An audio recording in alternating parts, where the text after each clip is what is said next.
At 6:17 on a Thursday evening, 12 people were standing outside Kennel 3 at North Harbor Military Veterinary Center, and every one of them had been told the same thing: do not go inside. The Belgian Malinois behind the glass had not eaten a full meal in 9 days. He had taken less than half a bowl of water in the last 24 hours. His ribs were beginning to show beneath the dark sable coat that had once looked almost too heavy for his narrow waist. He had slept only in fragments, never more than 12 minutes at a time, and always sitting upright with his body angled toward the door. His name was Atlas. For 6 years, Atlas had worked beside Chief Petty Officer Daniel Mercer, a Navy SEAL whose name had appeared in newspapers only once in his life, and whose real work had never appeared anywhere at all. Daniel had died 11 days earlier. Atlas had been beside the flag-draped casket at the memorial. He had watched strangers fold the flag. He had watched Daniel's mother accept it. He had watched the men from Daniel's platoon stand in a line so straight that grief had nowhere visible to go. Then Atlas had come back to North Harbor and stopped eating. Now the dog stood at the rear of Kennel 3 with his head low, ears forward, eyes fixed on a point beyond the door, as if Daniel might walk through it if Atlas held the position long enough. Dr. Conrad Pierce, director of the center, had reached the end of his patience. "We are done waiting," he said. A stainless steel feeding kit rested on a cart beside him. A sedative had already been drawn into a syringe. 2 technicians stood near the restraint equipment, neither of them looking comfortable. Across the corridor, 3 members of Daniel Mercer's SEAL platoon had arrived 20 minutes earlier. They had come in civilian clothes except for the posture, the haircuts, and the way none of them leaned against walls. Daniel's mother, Evelyn Mercer, stood beside them holding a folded blue leash that had belonged to her son. At the far end of the hallway, a Rear Admiral in service uniform had just stepped out of the elevator. And kneeling on the floor outside Kennel 3 was a nurse no one at North Harbor had considered important until that afternoon. Lena Ward wore faded teal scrubs. Her dark blonde hair had been pulled into a low knot that had partly come loose over a 14-hour shift. She was 39, quiet, plain-spoken, and officially employed as a veterinary rehabilitation nurse, which at North Harbor meant she did the work everyone needed and received very little credit for doing it. She had spent 9 days telling Dr. Pierce the same thing. Atlas was not refusing food because he wanted to die. He was waiting for permission to stop working. Pierce had called that anthropomorphism. He had called it sentimental projection. That morning, in front of 3 technicians and an intern, he had called it the kind of story people tell themselves when they don't understand canine behavior. Lena had not argued after that. She had simply kept watching the dog. Now Atlas's breathing was shallow. His paws were planted square, his body was exhausted, but his posture was still disciplined, still facing the door, still waiting. Pierce lifted the syringe. "Move away from the kennel, Nurse Ward." Lena did not move. 5 minutes, she said. "You have had 9 days. I need 5 minutes with the effects Commander Graves brought in." Pierce looked over her shoulder. "That box is personal property. It is not medical equipment. For him, it is." "No, it is not." The words landed hard enough that Evelyn Mercer flinched. Lena turned her head then, not toward Pierce, but toward the woman holding the blue leash. "Mrs. Mercer," she said quietly, "did Daniel ever use a release phrase when Atlas stayed on overnight security? Not an obedience command. Something he said when the work was finished." Evelyn's face tightened. "I don't know." One of the SEALs behind her looked at Lena differently. His name was Nolan Graves. He was 42, broad through the shoulders, with a scar near his left temple, and the controlled expression of someone who had been holding the same emotion in place for 11 days. "He did," Graves said. Pierce turned. "Commander, with respect, we need to proceed." Graves ignored him. He was looking at Lena. How would you know to ask that? Lena held his gaze for 1 second too long. Then she looked back at Atlas. Because he's still on watch. The hallway went very quiet. Rear Admiral Samuel Brennan had reached the group now. He stopped several feet away and did not interrupt. Pierce did. Enough. Nurse Ward, step aside. Lena rose slowly. For a moment, Pierce looked relieved.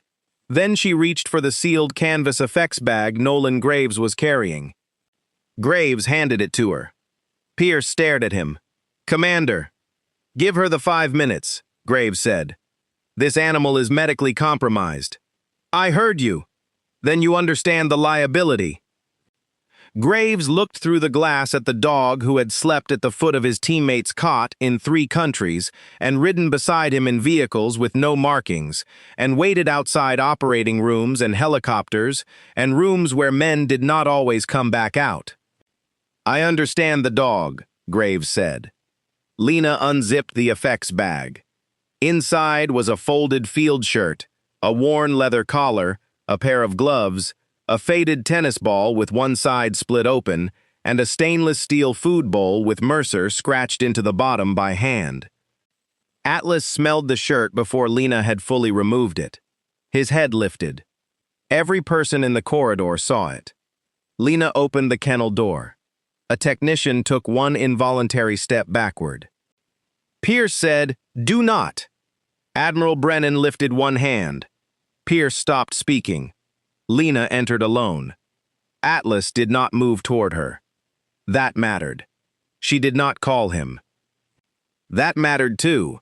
She walked only halfway across the kennel and lowered herself to the floor, turning her body slightly sideways so she was not confronting him.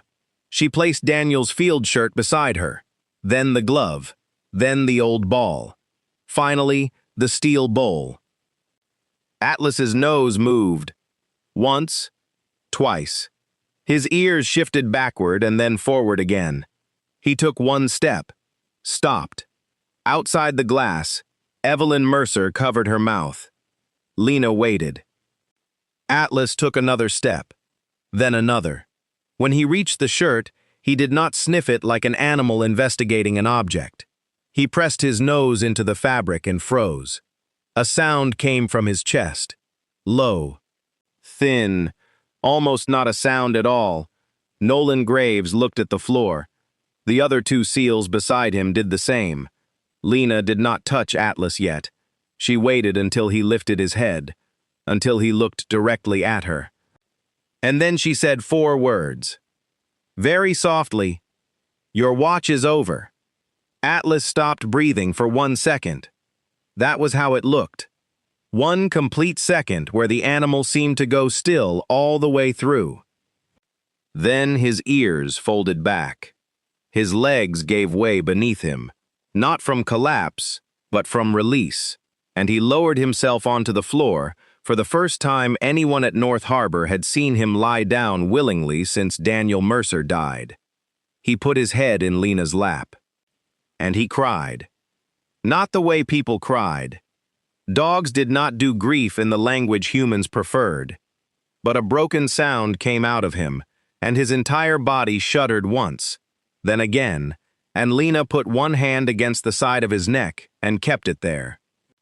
Outside the glass, Evelyn Mercer was openly sobbing.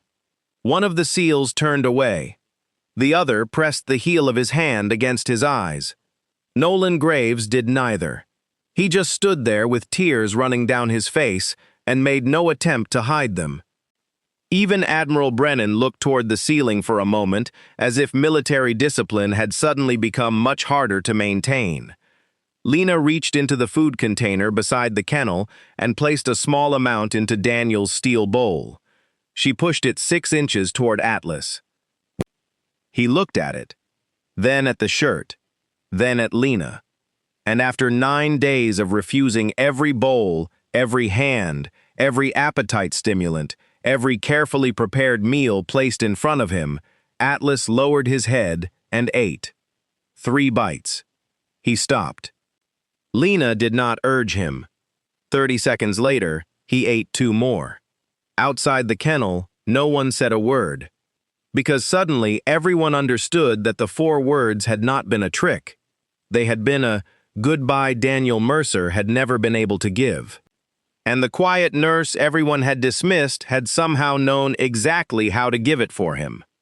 Before we go any further, if this story already has you feeling something, subscribe and stay with me until the end, because those 4 words were only the beginning of what North Harbor was about to learn about Lena Ward. And tell me in the comments what city or country you're watching from. I want to see how far Atlas and Daniel's story travels. Now let's go back 9 days. Because when Atlas first came through the doors of North Harbor Military Veterinary Center, nobody was crying. Most of them were afraid of him. 9 days earlier, at 8:06 on a gray Tuesday morning, a dark government vehicle stopped beneath the covered entrance of North Harbor with its hazard lights on. The center sat 40 minutes north of Norfolk, close enough to the naval installations that military traffic was ordinary, and far enough away that most civilians drove past without realizing what the building actually did. Officially, North Harbor was a joint military-civilian veterinary recovery center. In practice, it handled the cases that did not fit neatly anywhere else: retired working dogs with complicated injuries, active-duty K-9s recovering from surgery, service animals whose handlers had been wounded, and occasionally, animals attached to units that preferred not to put much information in public records. Lena was changing the dressing on a retired German Shepherd's paw when the intake radio crackled. Priority arrival. Working dog. Behavioral concern. 2 minutes. Dr. Conrad Pierce was in the treatment room with her, looking at an X-ray on the wall monitor. He did not look away from the image. Behavioral means restraints ready, he said. Lena finished securing the bandage. Behavioral means we ask what happened first. Pierce looked at her. It was a small look. Flat. Familiar.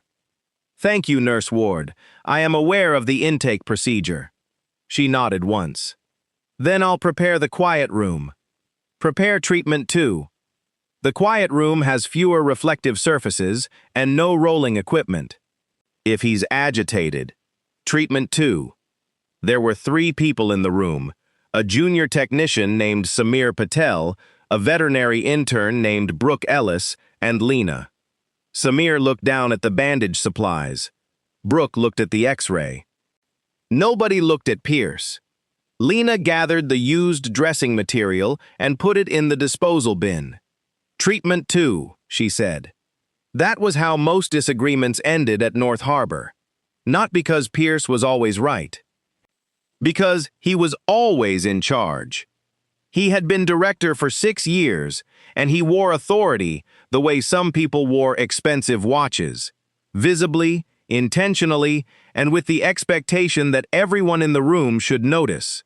He was 53, silver beginning at his temples, surgical credentials framed along one office wall, and a reputation for excellent technical work that had become inseparable from his belief that excellent technical work made him the smartest person in every conversation. He was not cruel in the obvious ways. That would have been easier. He did not scream often. He did not throw instruments. He did not insult patients' families. He simply had a hierarchy in his head, and everyone at North Harbor had a place in it. Veterinary surgeons at the top. Veterinarians beneath them. Administrators somewhere to the side when budgets were involved. Technicians and nurses below. Civilian rehabilitation nurses who had transferred in without impressive references sat near the bottom. Lena Ward sat there quietly. She had been at North Harbor for 14 months. Her personnel file said she had previously worked at 2 civilian rehabilitation centers, 1 emergency veterinary hospital in Oregon, and a short-term federal animal care contract that had been described so vaguely that Human Resources had asked no useful questions about it. The file did not explain why she could place an IV in a dehydrated Malinois in near darkness without making the dog flinch. It did not explain why sudden alarms made her more focused rather than less. It did not explain why she recognized military harness configurations by touch. It did not explain why she never stood directly in front of a kennel door when opening it. And it definitely did not explain the small, faded scar along the inside of her left forearm that looked less like a surgical scar and more like something that had once been stitched quickly in a place where nobody had time to make it pretty. People had noticed pieces. Nobody had assembled them. Lena preferred it that way. At 8:08, the outside doors opened. Atlas entered on a blue lead. The first thing Lena noticed was that he was not pulling. The second thing she noticed was that everyone was treating him like he might. Two military handlers she did not recognize walked several feet behind him. A naval casualty assistance officer walked beside them carrying a folder. The man holding the leash was not military. He was local animal control, and he held the line with both hands wrapped around it as if Atlas weighed 300 pounds instead of 73. Atlas walked in a straight line. Head level, tail low but not tucked, mouth closed. Eyes moving. Door, window, hallway, person, exit, then back to the door. Lena stopped moving. Pierce stepped forward. Atlas? The dog's ears shifted toward the voice, but his eyes stayed on the entrance. Bring him into treatment too. The animal control officer hesitated. Sir, we were told he snapped at one of the staff at the base kennel this morning. Did he make contact? No. Then bring him in. Lena looked at the leash. Who put him on that collar? The casualty officer turned toward her. Excuse me? Atlas wore a nylon slip collar. Not a working collar. Not the leather collar worn smooth at the edges that Lena could see inside the clear property bag the casualty officer was carrying. Was that his handler's decision? She asked. The officer's expression changed. His handler is deceased. The room shifted. Not dramatically, just enough. Brooke stopped writing. Samir's shoulders lowered. Pierce's face became professionally sympathetic. Lena looked at Atlas again. He was still staring at the entrance. When? She asked. The casualty officer glanced at the paper in his hand. 48 hours ago. Lena felt something cold move beneath her ribs. She did not show it. How long were they partnered? One of the military handlers answered. 6 years. Was Atlas present when he died? No. That mattered more than everyone in the room seemed to understand. Did he see the body afterward? The handler's jaw tightened. No. That mattered too. Pierce stepped between the conversation and the dog. We can cover history after he's secured. Lena looked at him. He doesn't know his handler is dead. Pierce's expression cooled. Dogs do not process death in the same cognitive framework people do. I didn't say they did. You just implied. I said he doesn't know what happened. Atlas turned his head toward Lena for the first time. Only for a second. Then back to the door. She kept her voice even. If Daniel Mercer left him on a wait or watch command before they were separated, Atlas may still be holding the last behavioral state he understood. The casualty officer looked at her sharply. How do you know the handler's name? Lena froze for less than half a second. The folder in his hand had Mercer, Daniel J., printed across the top in block letters. She pointed to it. It's on the file. The officer looked down. Right. Pierce exhaled through his nose. Enough theory, treatment too.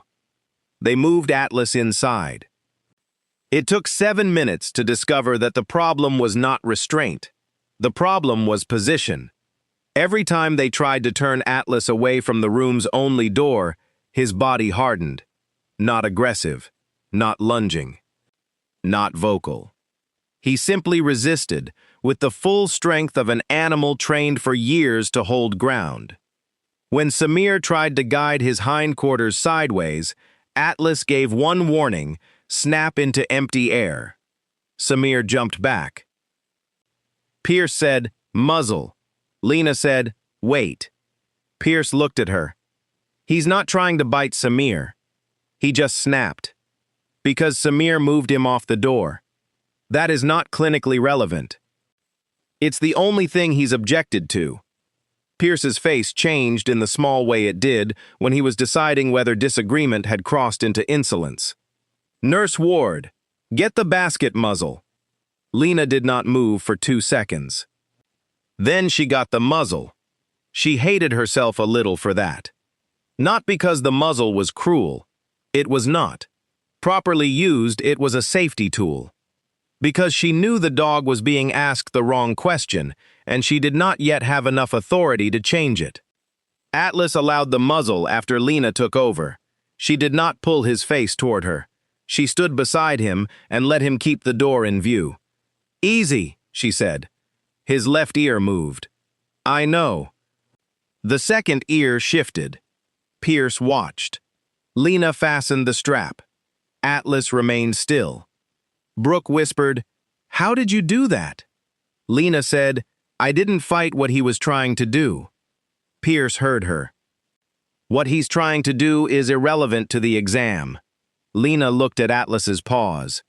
The front nails were worn more heavily than the rear. There was dried mud between 2 pads, reddish clay, probably from the base training area. His weight distribution was forward. He had been standing too much. How much has he slept? She asked. The military handler shrugged helplessly. Not much. He stays by the gate. Eating? Yesterday, maybe half a meal.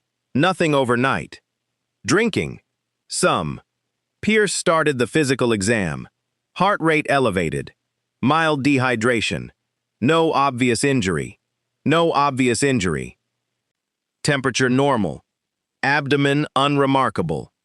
Musculoskeletal exam largely clean, except for tension through the lower back and hips that Lena thought looked positional rather than structural.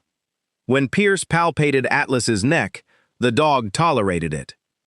When he palpated the abdomen, Atlas tolerated it. When he stepped between Atlas and the door to reach the other side of the table, the dog's pupils widened. Lena saw it. Pierce did not. Or did not consider it important. Acute grief response with stress anorexia, Pierce said finally. Short-term appetite support, controlled environment, mild anxiolytic if needed. Lena looked at him. No. The word came out before she decided whether to say it. Everyone heard. Pierce straightened. Excuse me? The grief is real. The anorexia is real. But that's not the whole problem. And your diagnosis is? He is task-locked. Brooke looked between them. The casualty officer frowned. Pierce actually smiled, which was worse than anger. Task-locked. He is maintaining a duty state without a release. That is not a diagnosis. It's a behavioral condition. Based on what evidence? Lena pointed without touching Atlas. He hasn't turned his back on an entrance since he arrived. He resists only when someone blocks his line to the door. He'll tolerate handling if he can keep that door in sight. He slept at the kennel gate. His forelimb nail wear says he's been standing more than lying down. His heart rate spikes when the exit disappears from view and drops when it returns. Pierce's jaw shifted. Those are observations. Yes. That's how assessments start. Samir looked down quickly. Brooke coughed into her fist. The casualty officer almost smiled, and then seemed to remember why he was there. Pierce did not smile. We are not going to build a treatment plan around a poetic interpretation of a military dog's grief. Lena's face stayed still.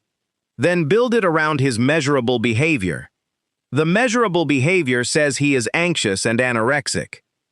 Because he thinks he's still waiting. You cannot know what a dog thinks. No. But I can know what he was trained to do. The room held for 1 second. Pierce noticed the wording. How? Lena looked at Atlas. Working dogs use pattern transitions. That wasn't my question. It's the answer you need right now. Pierce stared at her. Then he turned to Brooke. Document stress anorexia. Where begin fluids, offer high-value food every 4 hours, quiet housing, minimal stimulation. He looked back at Lena. And no one improvises military behavior therapy without authorization. There it was. Not a question. A line. Lena nodded once. Understood. But when they transferred Atlas to Kennel 3, she arranged the bedding so he could face the door. She put his water within reach without making him turn away from it. She removed the bright stainless bowl that reflected movement behind him and replaced it with a matte rubber one. And when everyone else left, she sat outside the glass for 11 minutes without looking directly at him. Atlas remained standing. At minute 8, his left hind leg began to tremble from fatigue. At minute 10, he shifted his weight but did not lie down. At minute 11, Lena said very quietly, "Nobody told you, did they?" Atlas looked at her. Then at the door. Lena stood. She had known men who did the same thing. Men who stayed at their posts long after the reason for the post had disappeared, because no one they trusted had told them they were allowed to leave. She walked back to work. At noon, Atlas refused chicken. At 4, he refused beef. At 8, he refused warmed liver. At midnight, the overnight nurse documented that he had taken 3 laps of water and remained standing at the kennel door. The next morning, Lena came in 23 minutes early. Atlas was exactly where she had left him. Day 2 began with a bowl of turkey no one touched and an email Lena was not supposed to see. The turkey came first. Samir had warmed it because someone had read that warming food increased scent and therefore appetite. He carried the bowl into Kennel 3 at 7-Eleven, set it down carefully, and backed away. Atlas watched the door. Samir waited. Nothing. "Come on, buddy," he said. Atlas did not look at him. Samir crouched. Lena, standing outside the glass, said, "Don't coax him." "Why not?" "Because every new request is another thing he thinks he has to manage." Samir stood again. He was 27, and one of the few people at North Harbor who asked questions because he wanted answers rather than because he wanted to challenge them. "You really think he's waiting for Mercer?" Lena kept her eyes on Atlas. "I think the last complete instruction he understood involved Mercer." "That's a very specific way to say yes. Specific matters." Samir considered that. "What happens if Mercer never gave him a release command?" Lena did not answer immediately. That was the question she had been trying not to ask herself. Then we find whatever pattern told Atlas the workday was finished. And if nobody knows it, somebody knows. "How can you be sure?" She looked at him. "Because teams survive on rituals people don't write down." Samir held her gaze for a moment. "You say things like that a lot." "Do I?" "Things that sound like you learned them somewhere you don't talk about." Lena picked up the untouched turkey. "Wash this and try again at 11. Smaller portion." "That is not an answer." "Correct." She walked away. At 8:30, Dr. Pierce conducted rounds. Atlas's blood work showed early dehydration, but no organ dysfunction. Electrolytes were still within range. Glucose low normal. Nothing emergent yet. Pierce called that encouraging. Lena called it time they should not waste. She did not say that aloud. Pierce adjusted the plan. Subcutaneous fluids, appetite stimulant, reduced visual stimulation. Reduced visual stimulation means cover the kennel door? Brooke asked. Partially. Lena looked at Pierce. Don't. He did not even turn around. Nurse Ward. His stress rises when he loses the corridor. We need him resting. Then give him a position where he can rest and still see it. Pierce tapped the tablet in his hand. We are not reorganizing the recovery wing around one animal's fixation. We're treating the fixation. He turned then. No, we are treating dehydration and anorexia, which are being maintained by the fixation. Enough. He said it quietly. Quiet was how Pierce made things final.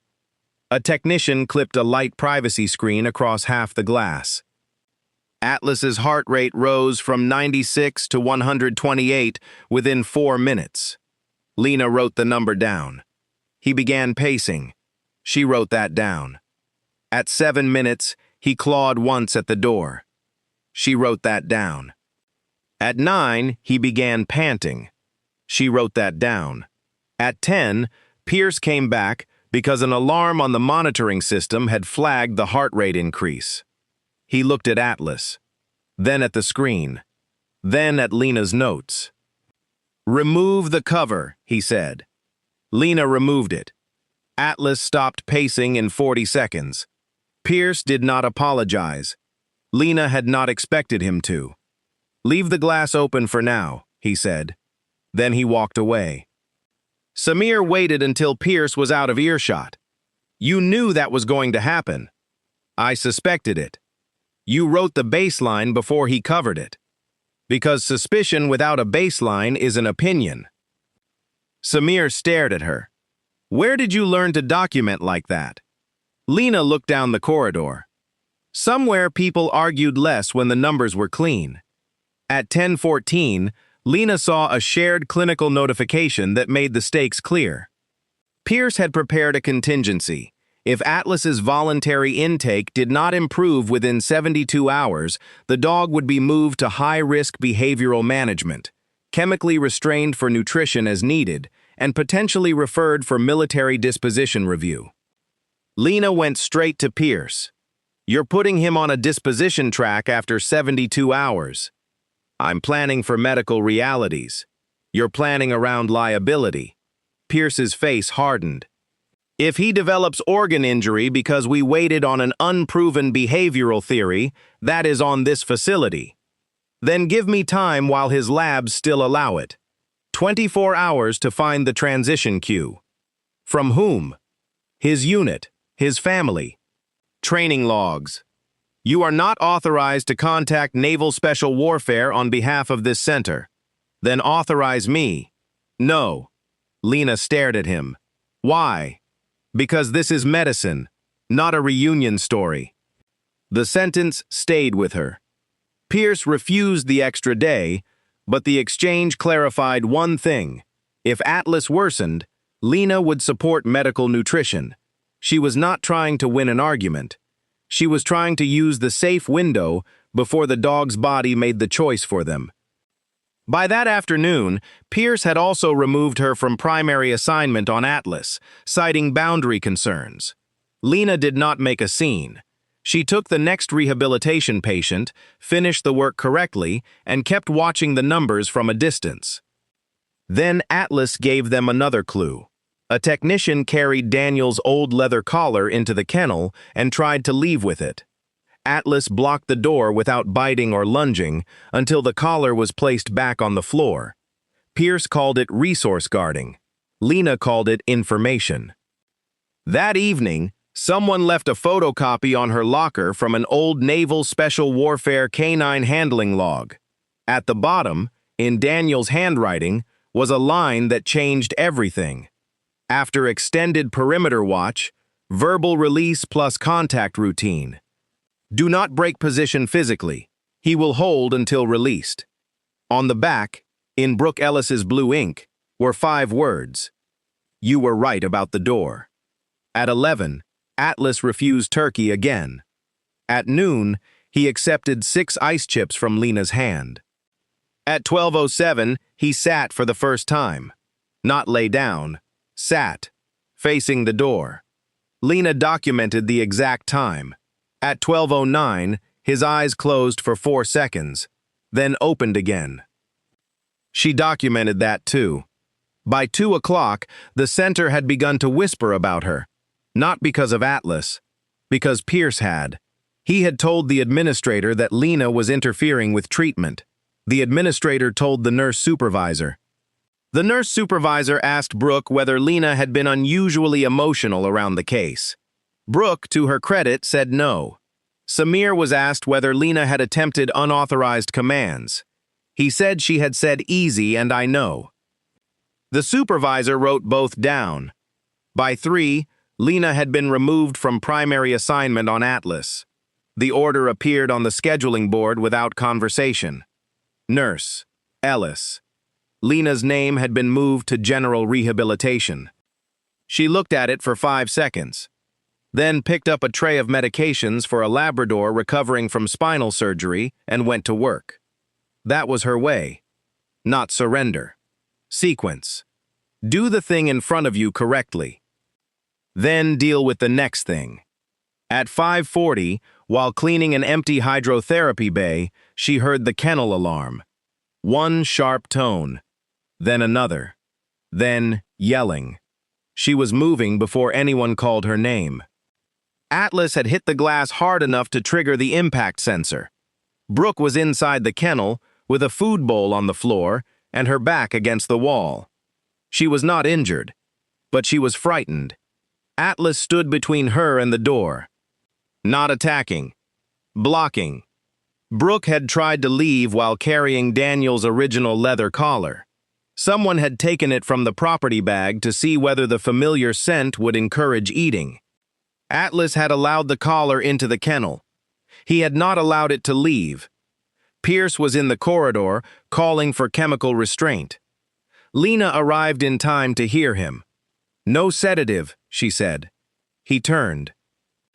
"You are off this case. She's trapped because she's holding his handler's collar. He's resource guarding. Then tell her to put it down." Pierce looked through the glass. "Brooke, put the collar on the floor." Brooke moved slowly. Atlas's eyes tracked her hand. She set the collar beside the untouched food bowl. The dog stepped away from the door. Brooke left. No bite. No lunge. No restraint. The entire incident ended in 22 seconds. Pierce stared at Atlas. Lena stared at Pierce. "Resource guarding," he said finally. "Maybe. You disagree." "He's keeping Daniel's equipment at the post." Pierce's mouth tightened. "You can call it whatever you want in your private notes. I call it useful information." He turned to Brooke. "Are you hurt?" "No." "Any contact?" "No." "Document the incident." Brooke nodded. Pierce looked at Lena. "And you will return to your assigned patients." Lena went. At 6:12, she found a photocopy on her locker. No name, no note. Just a page from Atlas's old training record. She recognized the format before she read a word. Naval Special Warfare Canine Handling Log. Handler, Mercer, Daniel J. K9, Atlas. The entry was 6 years old. At the bottom of the page, beneath a list of operational obedience cues and recovery notes, one handwritten line appeared in Daniel's blocky script. After extended perimeter watch, verbal release plus contact routine. Do not break position physically. He will hold until released. Lena sat down on the locker room bench. Her hands were very still. Somebody at North Harbor had believed her enough to go looking. More important, Daniel had written it down. Not the words, but the pattern. She read the line again, then a third time. On the back of the photocopy, someone had written in blue ink, "You were right about the door." No signature. Lena knew the handwriting. Brooke Ellis. She folded the paper once and put it in her pocket. For the first time in 2 days, she felt something that was not frustration. It was not victory. Not yet. It was a foothold. Sometimes that was enough. Day 3 was the day Daniel Mercer's sister came to North Harbor. Her name was Ava. She arrived at 9:18 in the morning carrying a cardboard file box and wearing the expression of someone who had spent the last week being asked to make decisions that belonged to a life she had not expected to be managing. Ava Mercer was 34, a public school counselor from Richmond, and the only person in Daniel's immediate family who could walk into a military building without looking impressed by it. She had grown up around her brother's silences. She knew there were parts of his work she would never hear about and had stopped asking years ago. What she had not stopped doing was teasing him whenever he came home. That, she would later tell Lena, had been one of the few things Daniel allowed to remain completely ordinary. Ava asked to see Atlas. Pierce said yes, supervised. Lena was not part of the supervision team. She knew because her name was still missing from the board. She was in Hydrotherapy 1 with an aging Labrador named Chester when Samir appeared at the door. "Mercer's sister is here." Lena kept one hand beneath Chester's abdomen while the dog worked against the warm current. "Okay." She asked why Atlas is still staring at the door. What did Pierce say? "Complicated grief behavior." That isn't wrong. It isn't the whole answer either. Lena glanced at him. Samir shrugged. "Apparently I'm learning." She almost smiled. "Apparently, she brought papers. Training things, I think. Personal records Daniel had at home. Pierce is going through them." Lena looked back at Chester. "Then let him. You don't want to be there." She did.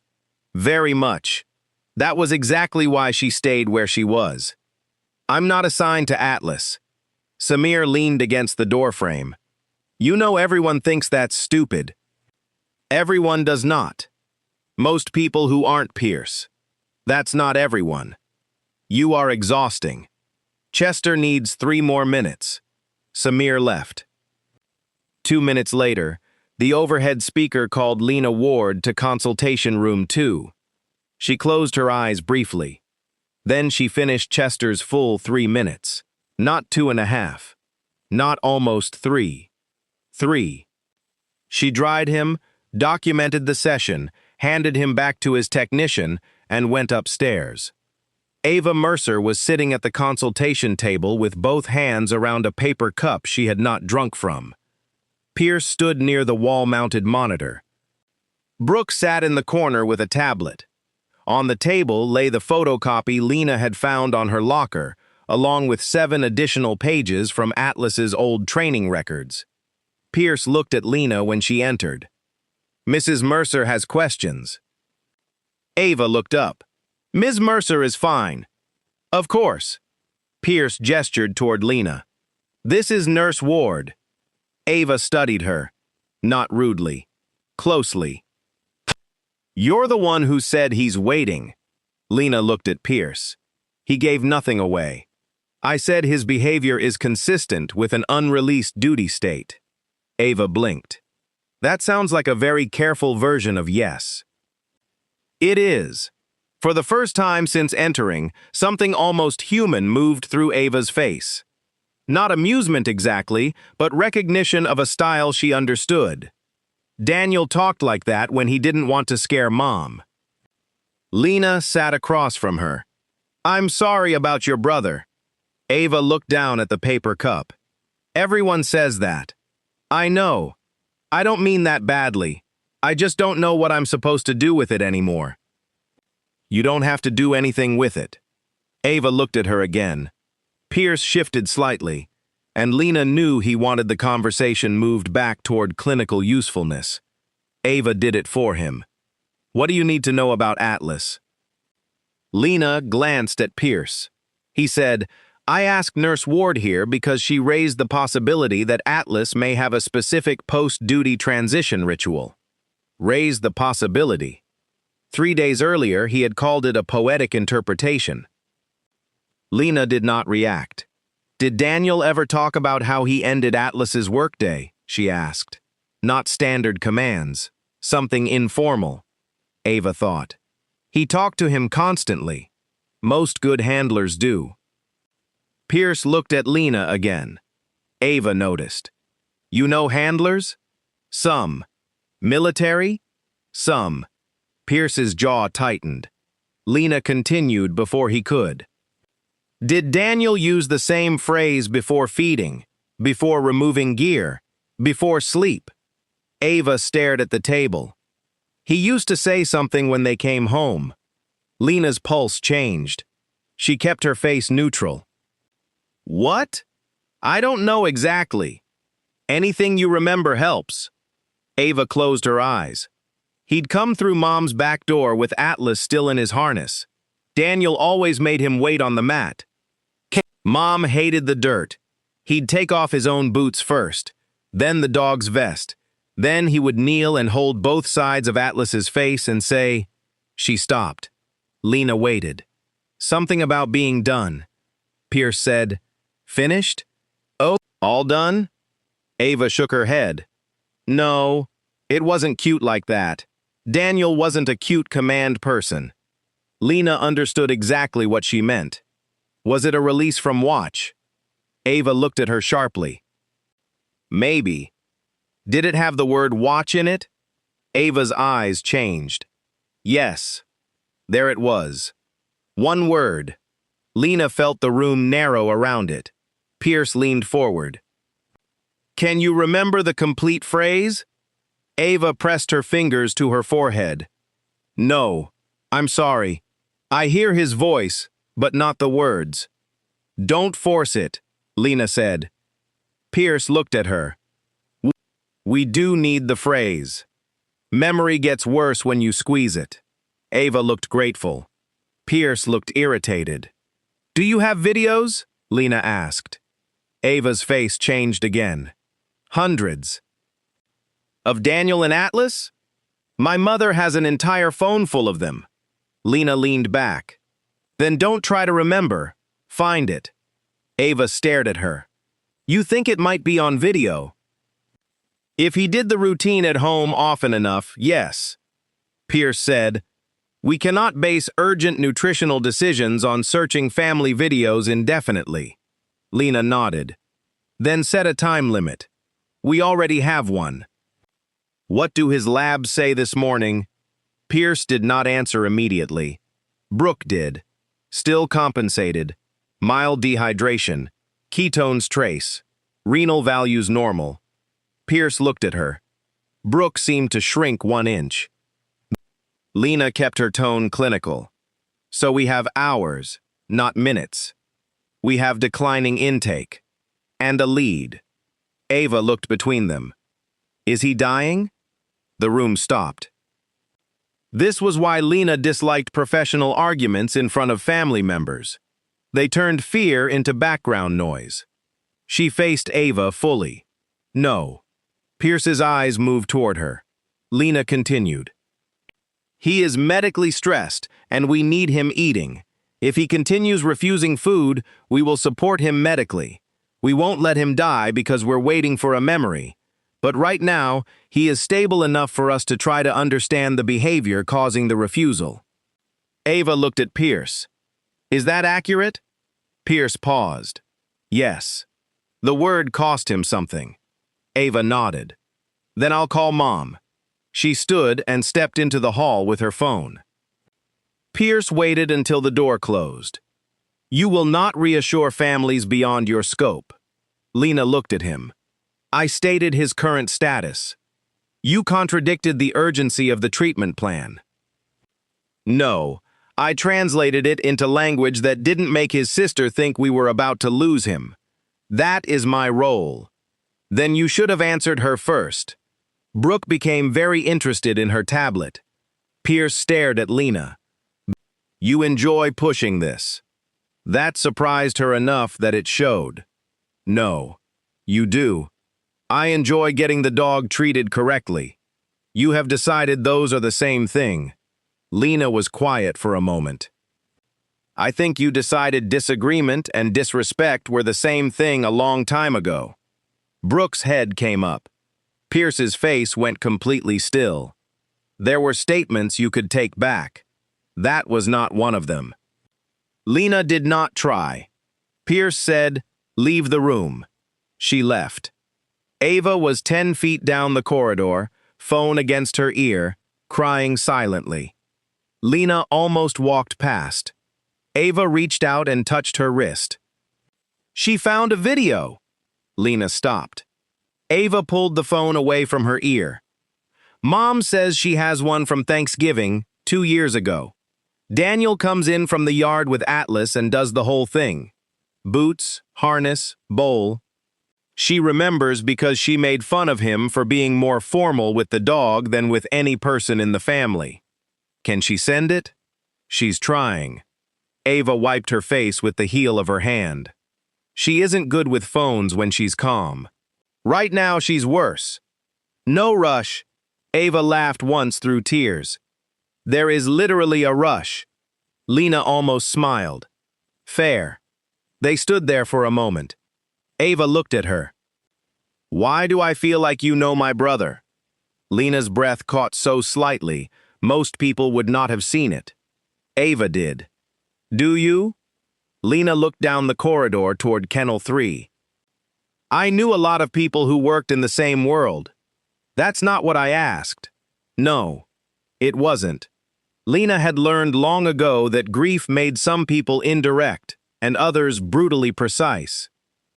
Ava was the second kind. Yes, Lena said. Ava went still. You knew Daniel. Years ago.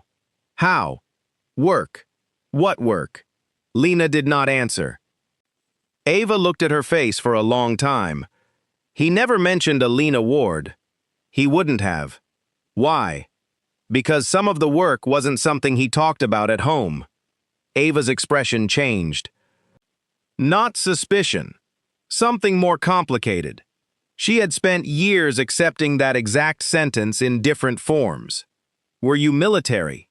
Lena looked toward Pierce's closed consultation room door. I was. Ava's mouth parted slightly. And you worked with Atlas. Lena was quiet. That was answer enough. Ava whispered, Oh my God. It was a long time ago. He remembers you? I don't know. Is that why he lets you near him? Maybe. Or maybe I'm reading him correctly. You really do talk like Daniel. This time Lena did smile. Very briefly. It hurt more than she expected. Ava saw that too. Why didn't you tell them? Lena looked back toward Kennel 3. Because I came here to be a nurse. You were already a nurse. A different kind. Ava waited. Ava waited. Lena did not explain. The phone chimed. Ava looked down. Video received. Her hands began to shake. I can't watch it, she said. Lena understood immediately. You don't have to. But Atlas. Send it to me. Ava did. The file arrived 30 seconds later. Lena did not play it in the hallway. She found an empty charting room, closed the door, put in one earbud, and watched. The video was 43 seconds long. Daniel Mercer appeared at the back door of his mother's house in a gray sweatshirt and muddy boots. Atlas was beside him wearing a working harness. Someone behind the camera, probably Evelyn, was laughing about the mud. Daniel rolled his eyes.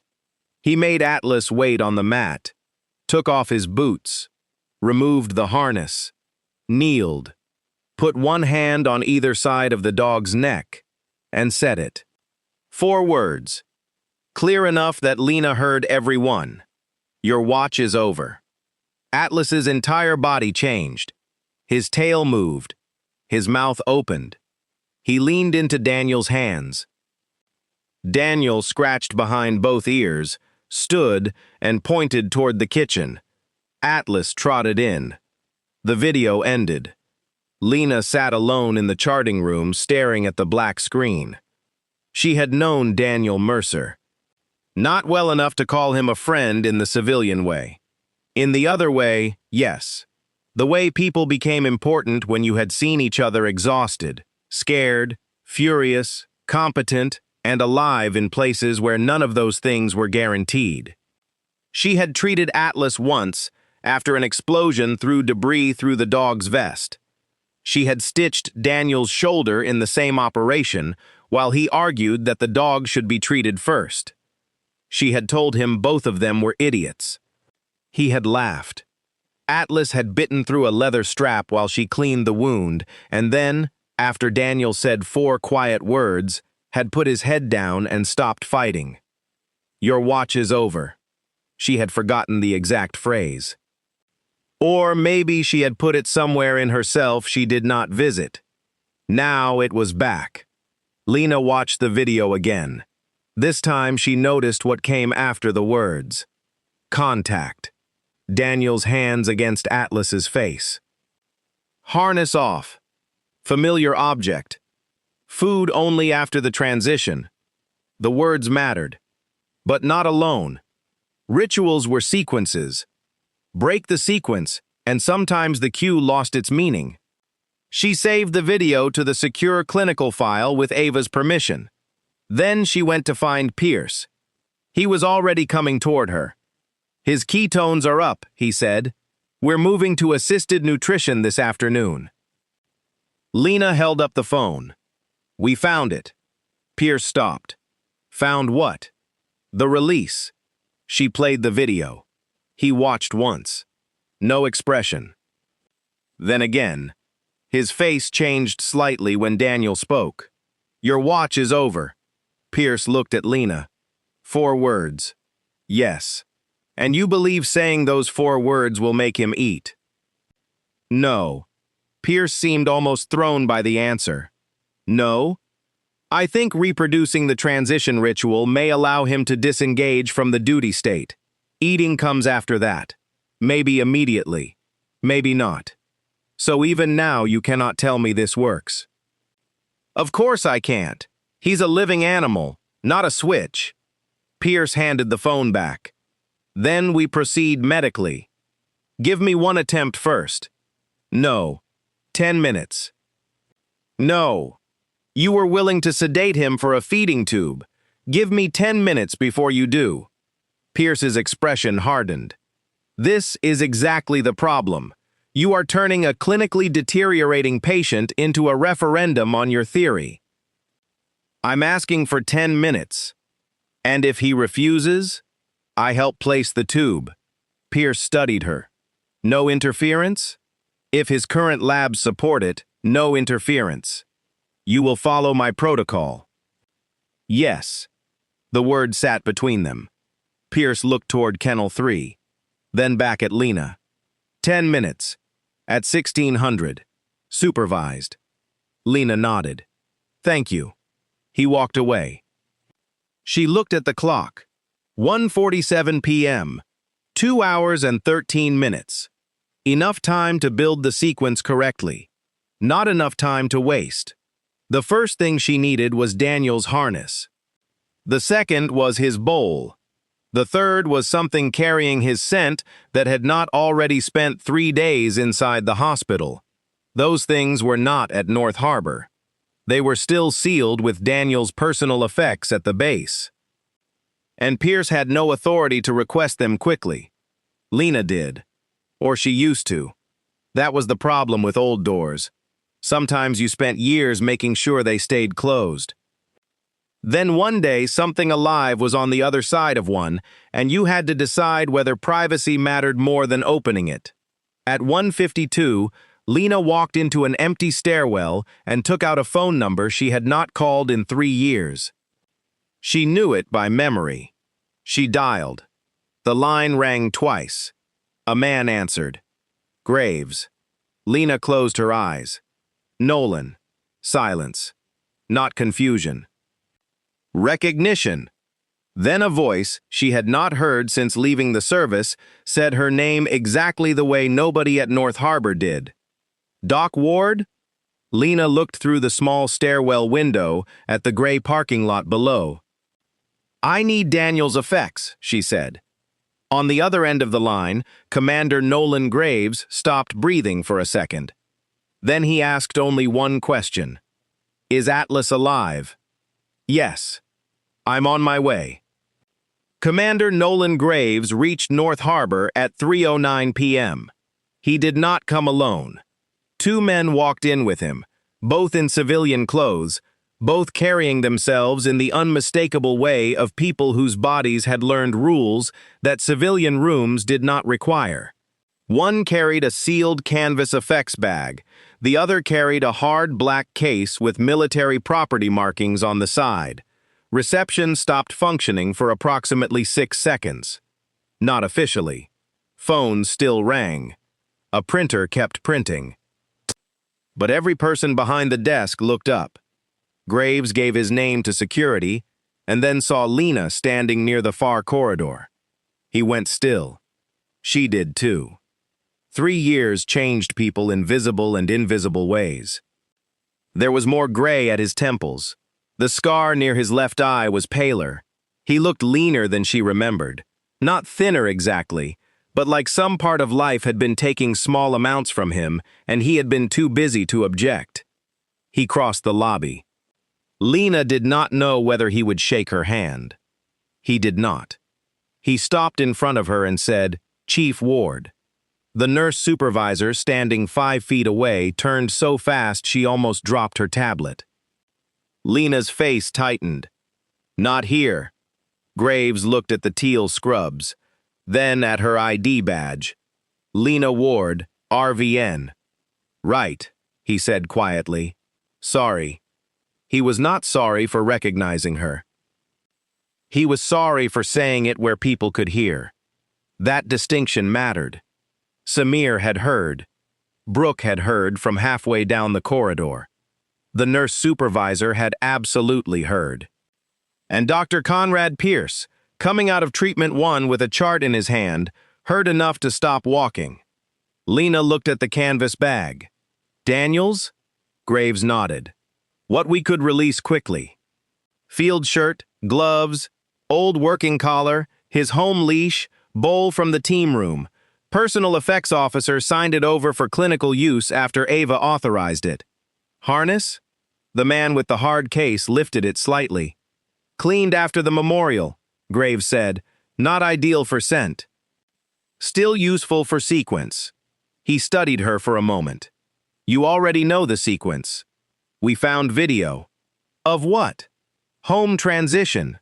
Something changed in his face. "The words?" "Yes." Graves looked away. Lena knew that look. He knew the phrase. Of course he did. "Why didn't you tell me on the phone?" she asked. "Because I hadn't heard that phrase since he died." The answer was so direct she did not have one ready.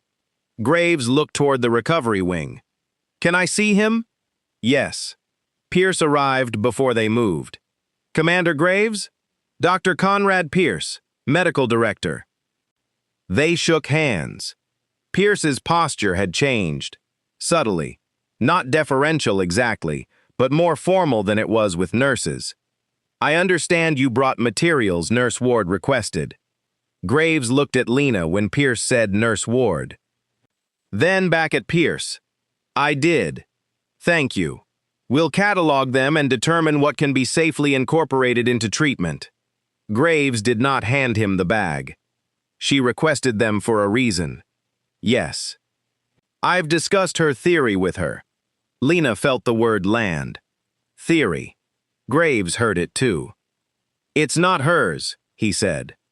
Pierce paused. "I'm sorry?" "The transition routine. She didn't invent it. We used versions of it across the teams. Daniel was particular with Atlas because Atlas had a tendency to stay keyed up after long watches." Pierce's expression remained professional. "And you're qualified in canine behavioral medicine?"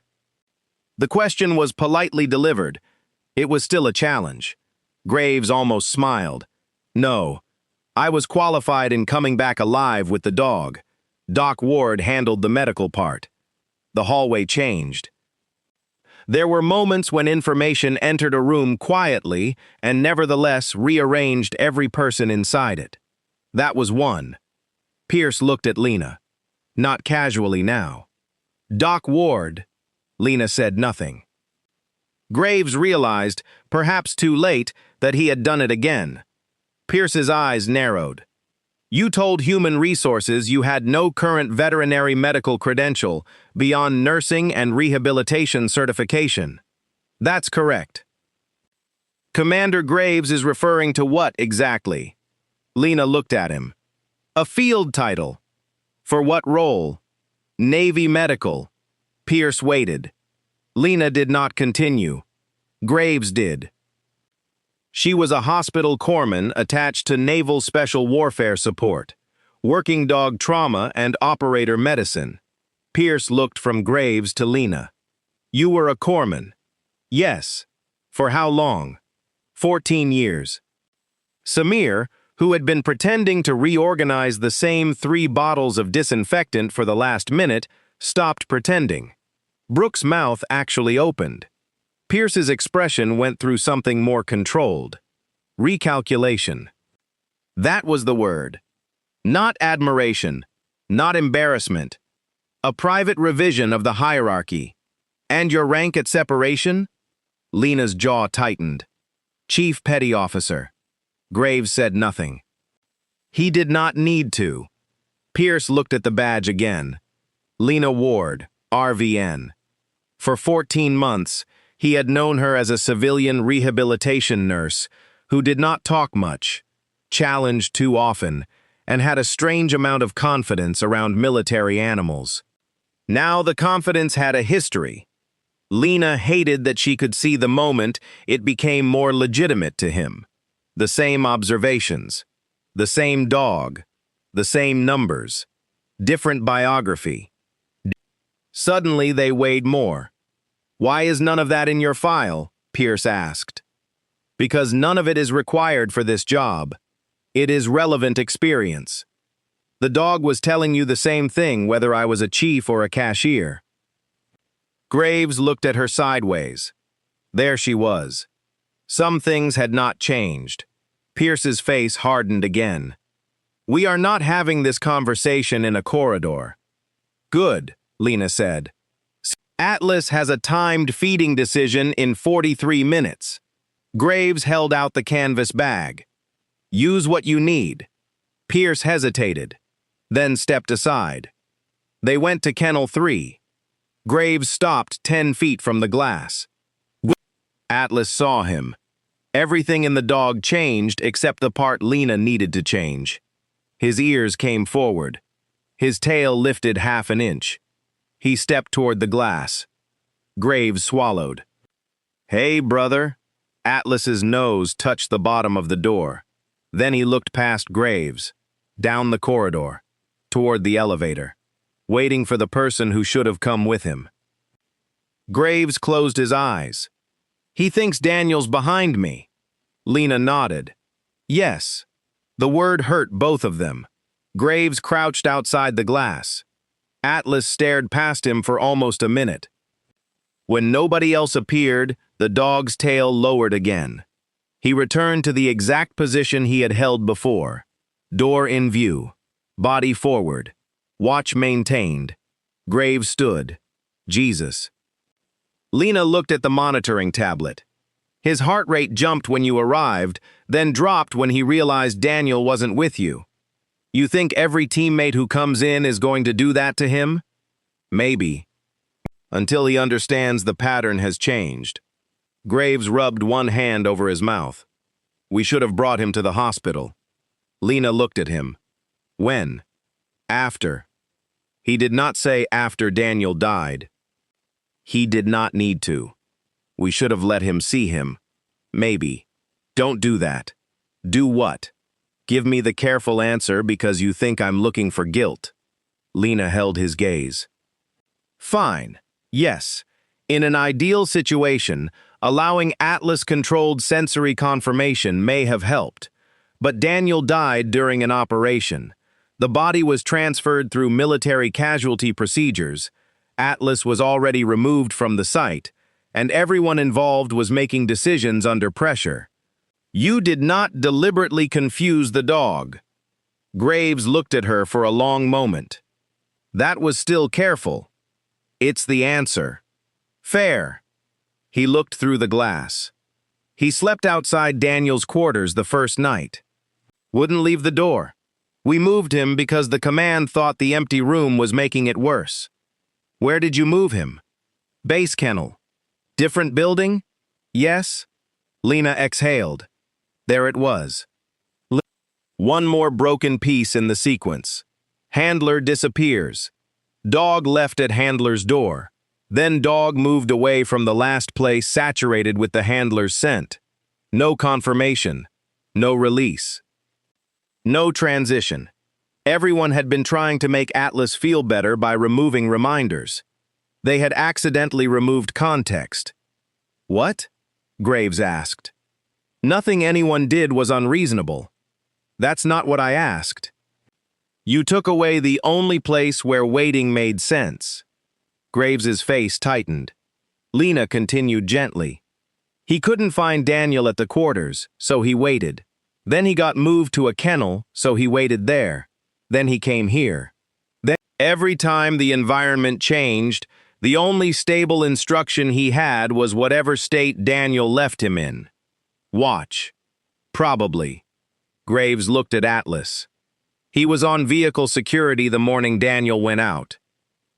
Lena turned. What? Atlas wasn't on the operation. Daniel left him with the support team because the insertion didn't permit a dog. Before he left, Atlas was posted beside the equipment vehicle. I wasn't there, but Mason was. One of the men behind Graves lifted a hand slightly. He told him stay and watch, Mason said. Normal short hold. Daniel was supposed to be back in 6 hours. Lena felt the pieces locked together. Not metaphorically. Clinically. Behaviorally. The last direct task from Daniel had been to stay and watch. Daniel never returned. Nobody who did return had Daniel's authority and Atlas's learned relationship. They moved the dog without completing the release. Atlas had spent 11 days extending a 6-hour instruction across every place people brought him. That's it, Lena said. Pierce had arrived behind them. That's what? She turned. The last command, stay and watch. Mason nodded. Pierce looked at Atlas through the glass. For the first time, he did not immediately disagree. And the video phrase terminates watch behavior. Yes, potentially. Lena accepted the correction. Potentially. Pierce checked his watch. 31 minutes. I know. You have the equipment. Almost. His face tightened. Almost. Lena looked at the canvas bag.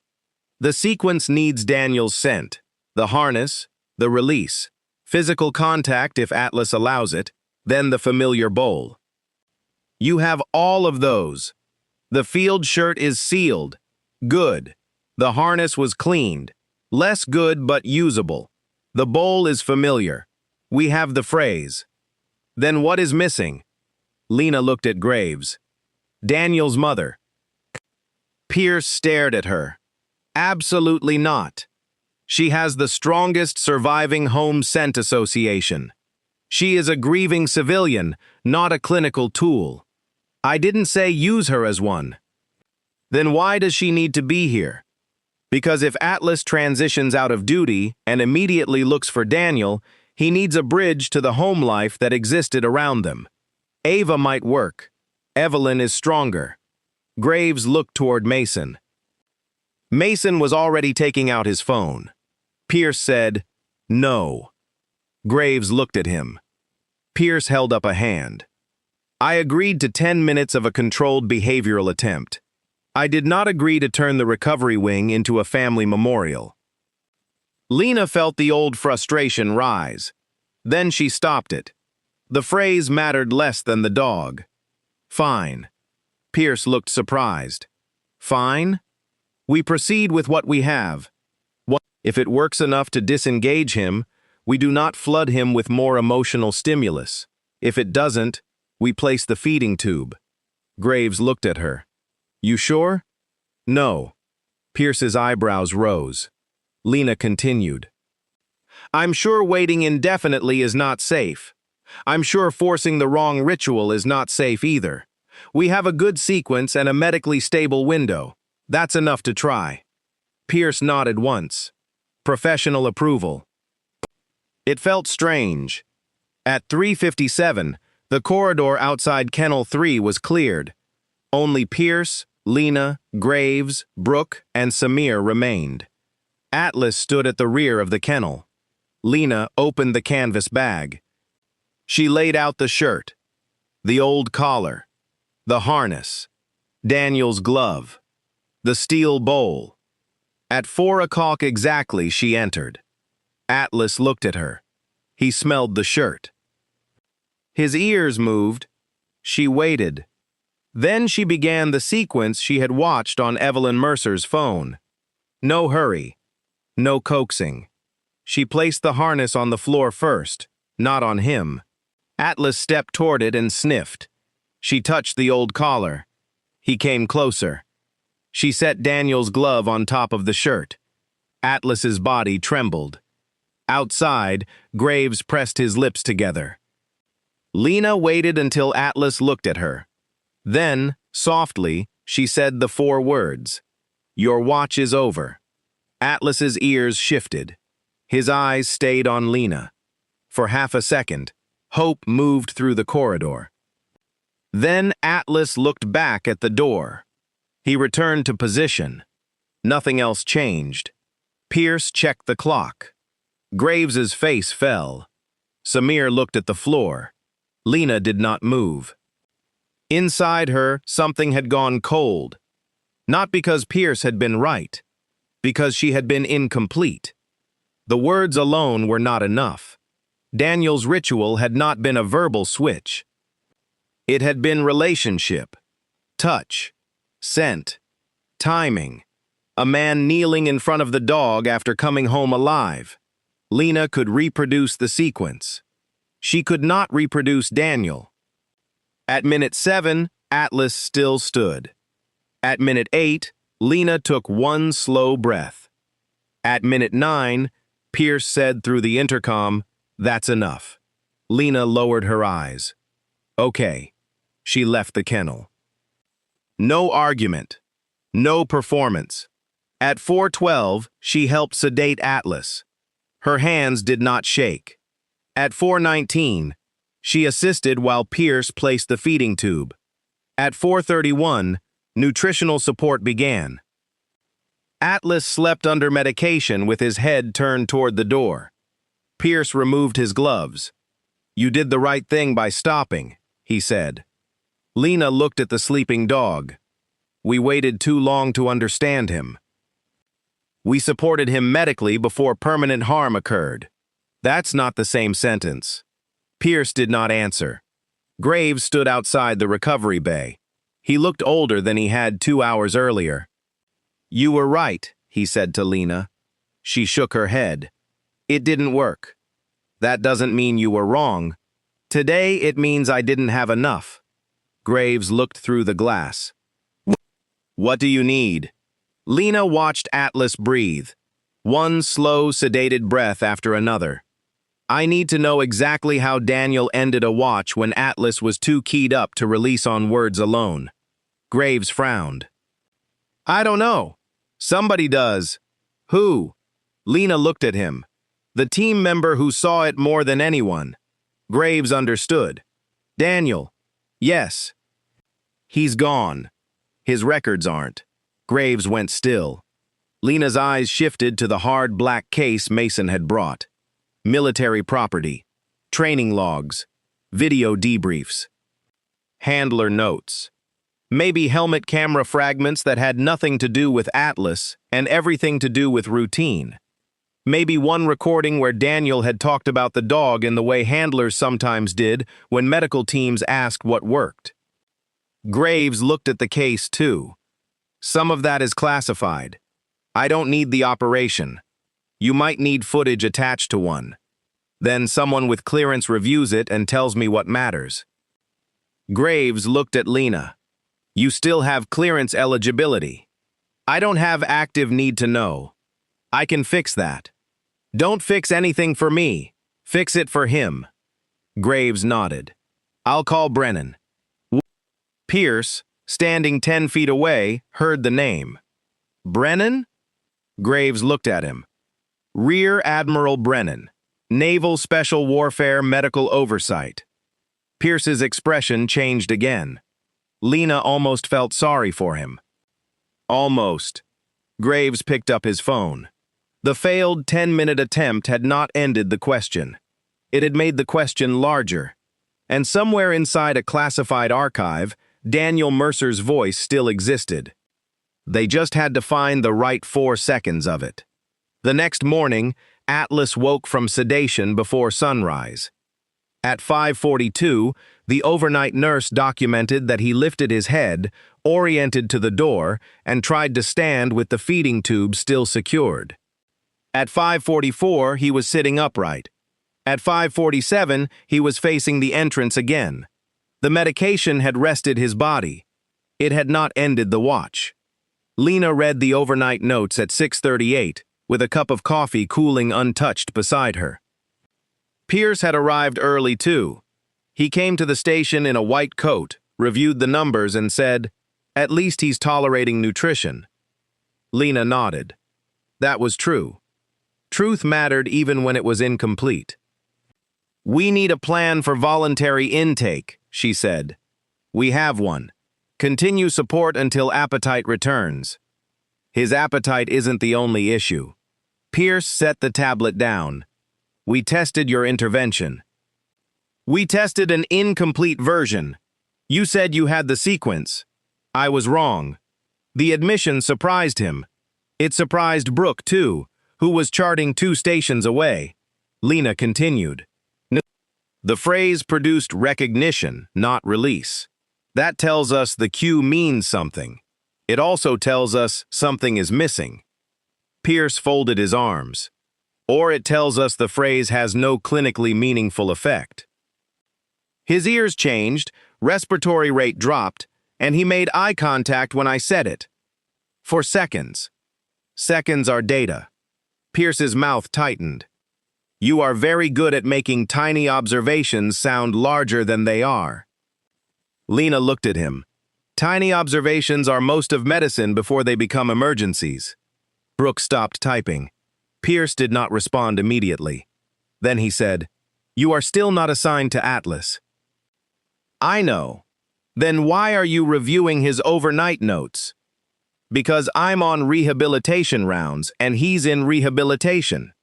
"You know what I mean." "Yes." "And?" Lena picked up her coffee.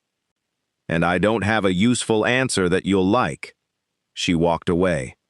At 7:12, Nolan Graves called. "Brennan found something." Lena stopped in the medication corridor. "What?" "A debrief clip from 4 years ago. Atlas had been on extended security after Daniel got pulled into a medical evacuation. Dog wouldn't stand down for the secondary handler. Daniel talks about it afterward. Can I hear it? Not over an unsecured phone." "Then read me the relevant line." Graves was quiet. "I can paraphrase." "Do it." Paper moved on his end. "Daniel says Atlas doesn't release from prolonged watch just because someone repeats the verbal cue. He says the dog needs physical confirmation from a trusted person, specifically pressure at the upper chest, collar loosened, eye contact, then the phrase." Lena closed her eyes. There it was. Not magic. Nervous system. "A learned pattern of pressure and release."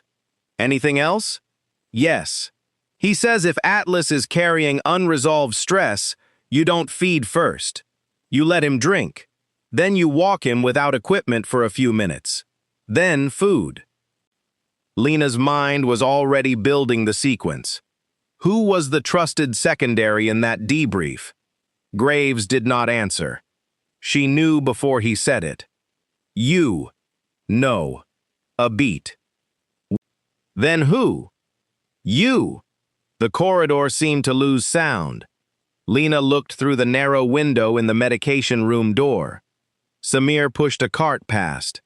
A phone rang at the desk. Somebody laughed quietly in treatment 4. Normal morning. Graves said, Daniel specifically says Doc Ward can reset him if I'm not there. Lena gripped the phone harder. I don't remember that incident. You were running on 30 hours awake and had 3 human casualties at the same time. I'm not surprised. He named me? Yes. Exact wording? Lena. Exact wording, Nolan. Graves exhaled. He said, if I can't get to him, Ward can. He trusts her hands. Lena stared at the opposite wall. For 3 years, she had worked very hard not to think of herself as someone whose hands had once been trusted in places like that. Civilian life had been built from repetition. Clock in. Check chart. Clean wound. Run therapy. Go home. Buy groceries. Sleep. Repeat. Normalcy, she had learned, was not a place you arrived. It was a structure you maintained. Daniel Mercer had just reached through 4 years of archived footage and put one sentence through the center of that structure. He trusts her hands. Brennan wants to come in, Graves said. Lena opened her eyes. Why? Because the full debrief is classified, and because once he saw your name in it, he pulled your old attachment record. That was unnecessary. He disagrees. He usually did. That got a small laugh from Graves. He'll be there this afternoon. I don't need an admiral to tell Pierce I can touch a dog. No, you need an admiral, because Pierce's administrator called the command this morning asking whether you had misrepresented military credentials. Lena went still. What? North Harbor administration requested verification after somebody heard Chief Ward yesterday.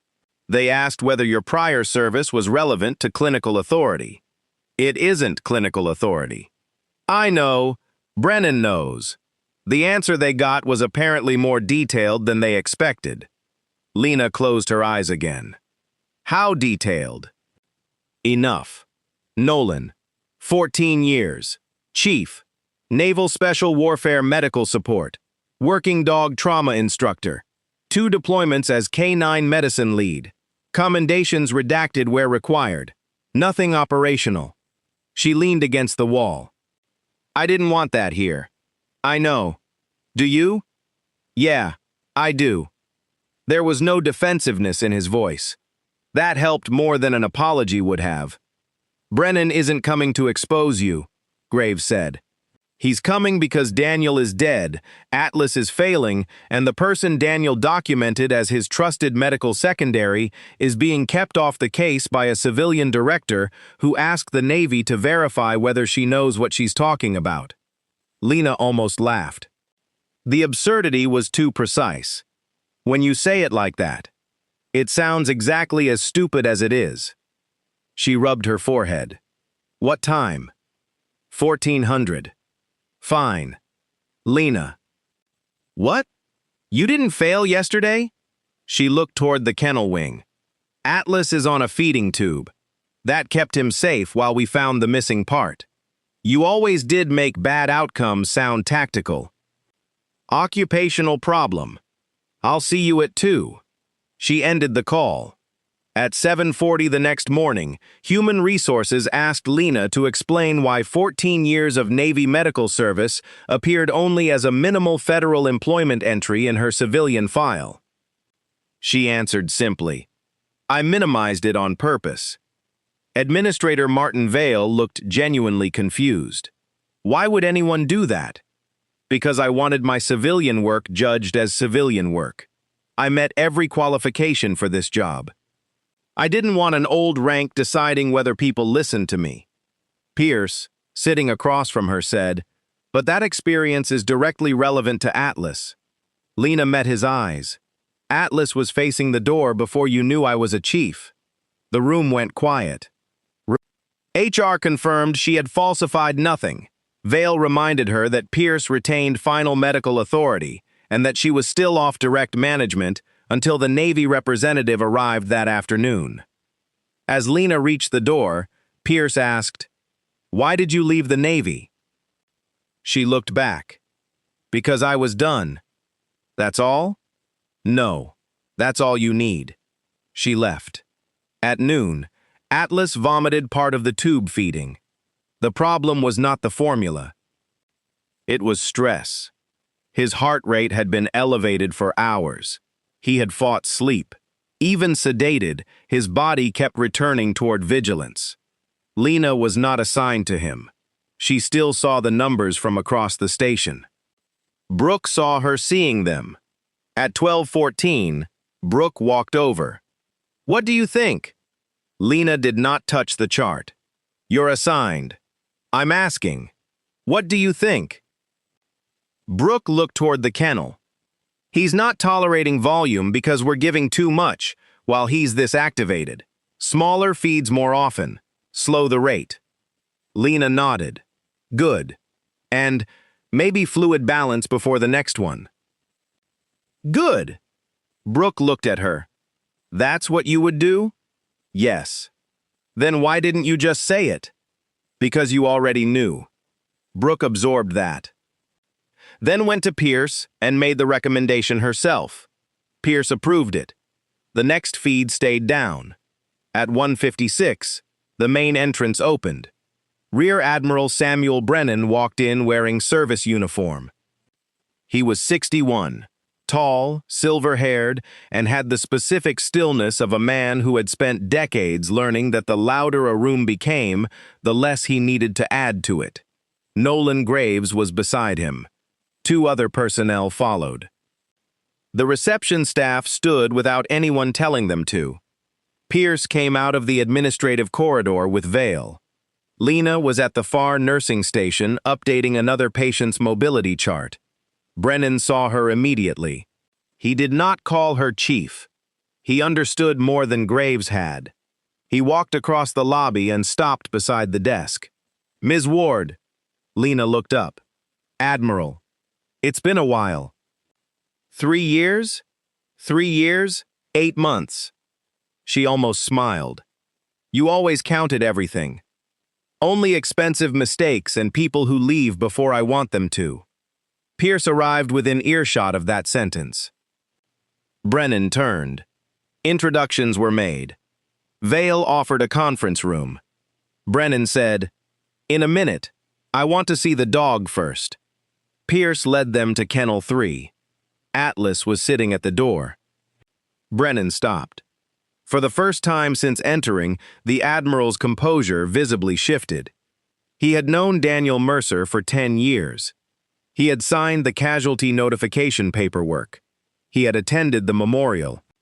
He had stood behind Evelyn Mercer while she received the flag. Now Daniel's dog looked past him toward the corridor, exactly as he had looked past Nolan Graves. Waiting. Brennan's throat moved. How long? Almost 4 days here, Pierce said. Minimal voluntary intake. Nutritional support began yesterday. Brennan looked at Lena. And your assessment? Pierce's expression tightened almost imperceptibly. Lena answered carefully. He received a stay-and-watch command from Daniel immediately before their final separation. He has not completed the learned release sequence. The verbal release alone produced recognition, but did not disengage him. A historical training debrief indicates Atlas requires trusted physical contact during prolonged watch recovery. Brennan nodded. That's consistent with the archive. Pierce said, Admiral, I want to be clear that we're dealing with a medically compromised animal. We cannot subordinate nutrition to behavioral interpretation. No one's asking you to. Pierce seemed surprised. Brennan continued. Keep him medically stable. That's your lane. And from what I can see, you're doing it. But if the question is whether Chief...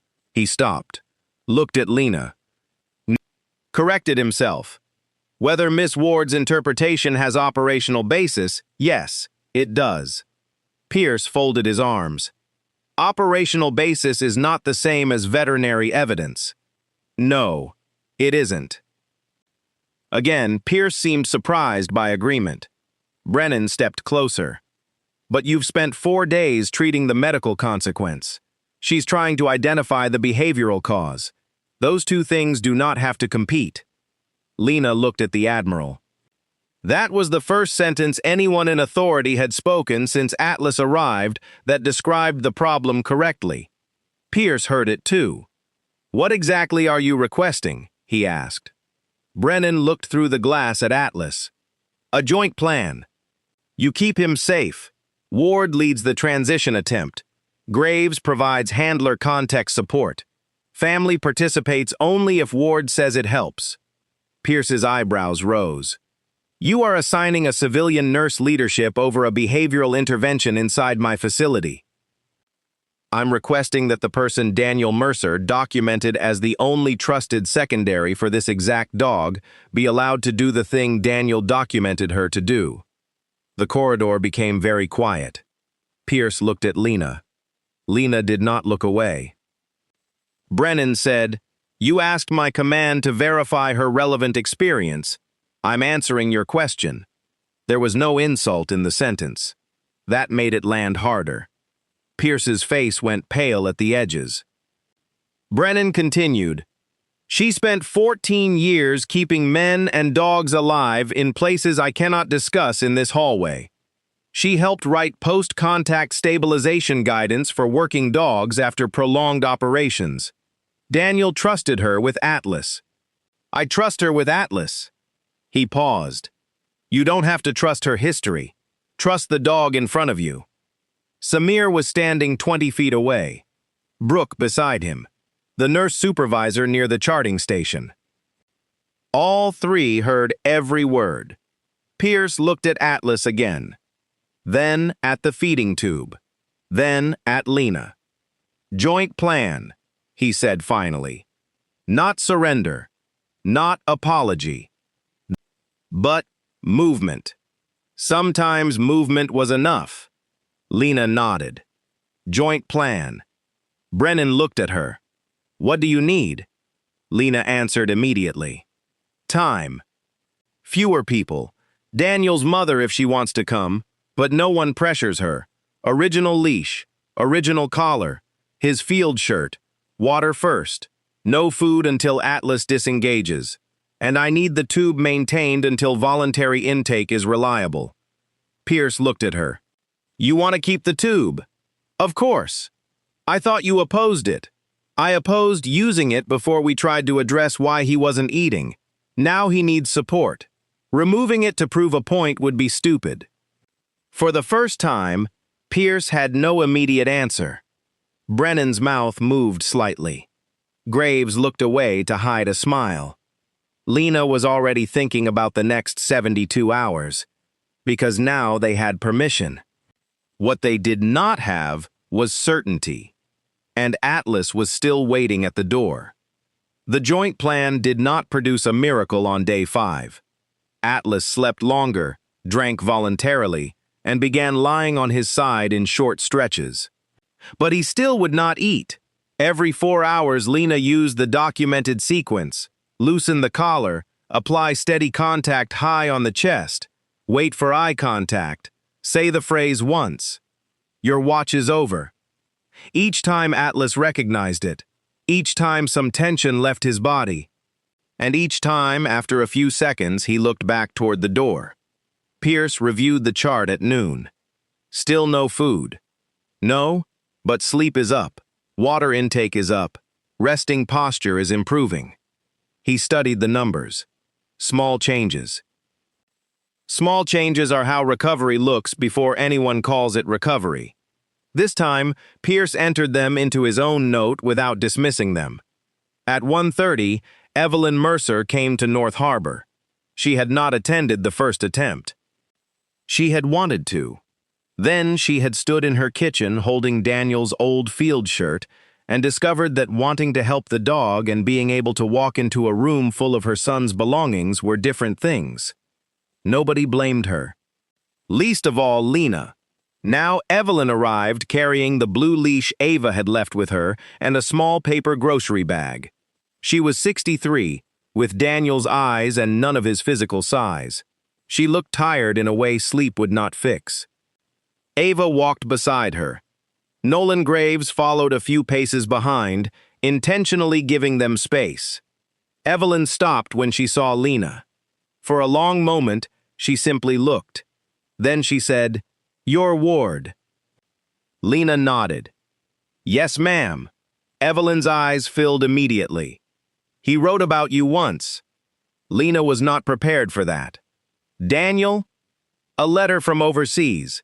Years ago." "He didn't say what you did.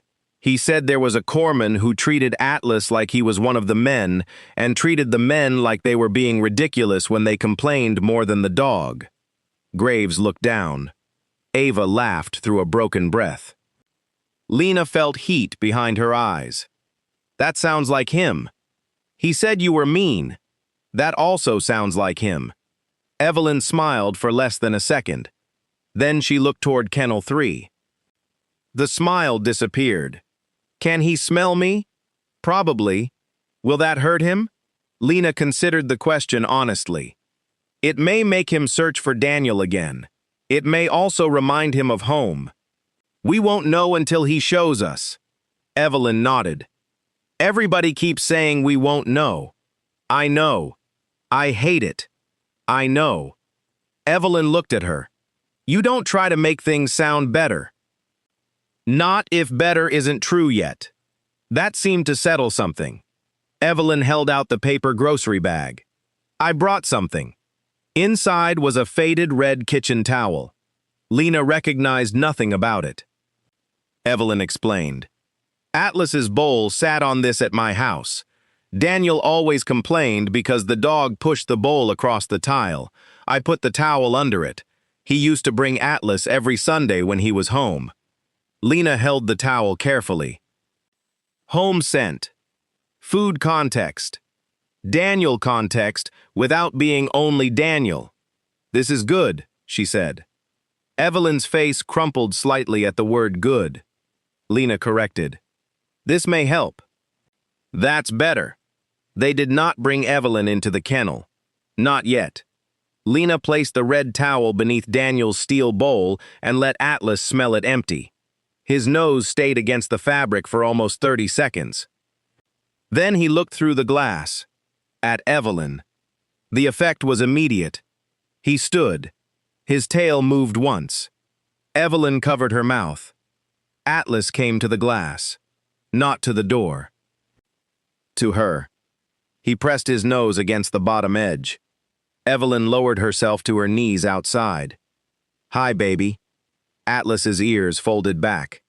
The sound that left him was small and terrible. Evelyn began crying. So did Ava. Lena stayed several feet away. This was not her moment. Evelyn put one hand against the glass. Atlas put his paw against the other side. No one in the corridor moved for a long time. Then Atlas turned. He walked to Daniel's shirt. He lay down beside it, not facing the door, sideways. The corridor went silent. Lena looked at the clock. 1:47 p.m. She documented the time later. At that moment, she simply watched. Atlas stayed down for 26 minutes. When Evelyn left the glass, he lifted his head but did not stand. That was the first real change. At 2:20, Lena offered water. Atlas drank. At 3 o'clock, she put 2 tablespoons of softened food in Daniel's steel bowl over the red towel. Atlas smelled it. He did not eat. But he did not turn away immediately. He stayed near the bowl for 9 seconds. Pierce saw it. He did not comment. At 4:15, he reduced the tube feeding volume slightly to allow hunger cues without compromising nutrition. Lena saw the order. She did not comment either. Some progress did not need witnesses. Day 6 brought the first setback. At 6:31 in the morning, a maintenance worker opened the rear corridor door without warning while Atlas was being walked on the blue leash. The metal door struck the wall. Atlas spun toward the sound. His entire body changed in a fraction of a second. Head low. Weight forward. Eyes hard. The maintenance worker froze. The young technician holding the lead panicked and pulled backward. That made it worse. Atlas lunged one step. Not enough to reach the man. Enough to send him stumbling against a cart. Pierce saw the final 2 seconds. Lena saw the first 4. That difference became the problem. "Secure him," Pierce said. Lena took the leash. Atlas. He heard her but did not turn.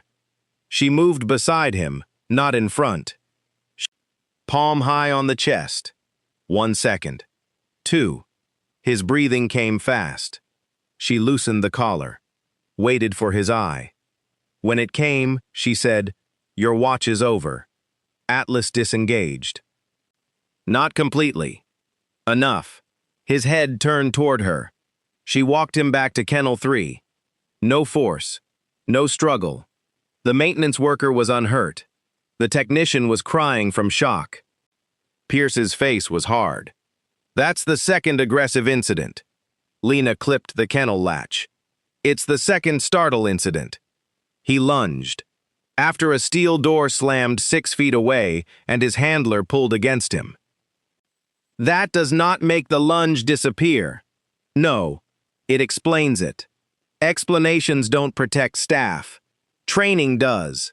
The technician flinched. Lena saw it and immediately regretted the wording. She turned to him. "I'm not blaming you, Owen. You reacted. Anybody can. Next time, don't pull straight back. Give him 1 second to orient and move laterally with him. We'll practice it before you handle him again." Owen nodded, wiping his face. Pierce looked at Lena.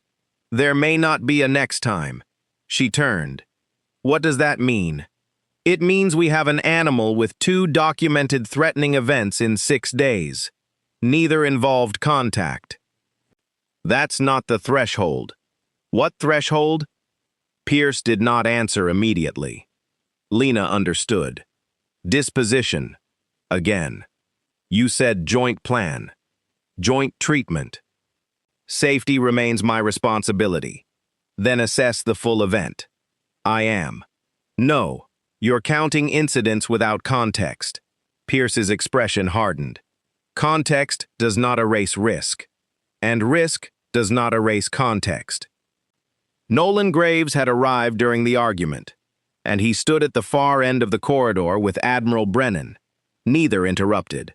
Pierce saw them and continued anyway. "We will conduct a formal behavioral risk assessment today. Until then, no non-essential handling." Lena's jaw tightened. "Fine. And I want the military disposition liaison notified." Brennan spoke from behind him. "Already here." Pierce turned. A woman stood beside the Admiral whom Lena had not seen before.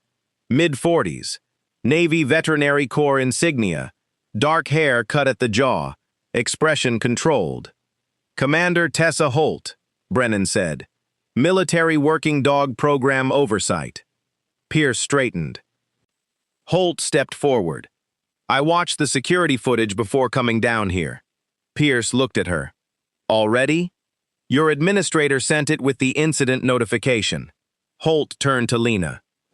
"You were correct about the sequence." Pierce's face changed. Holt continued. "The dog oriented to the door slam. The handler applied backward tension before the lunge. Ward entered from the side, not the front. No bite attempt. Full disengagement occurred in 7 seconds." She looked at Pierce. "I would not classify that footage as evidence of non-rehabilitative aggression." The words landed with almost physical force. Pierce opened his mouth. Holt held up one hand.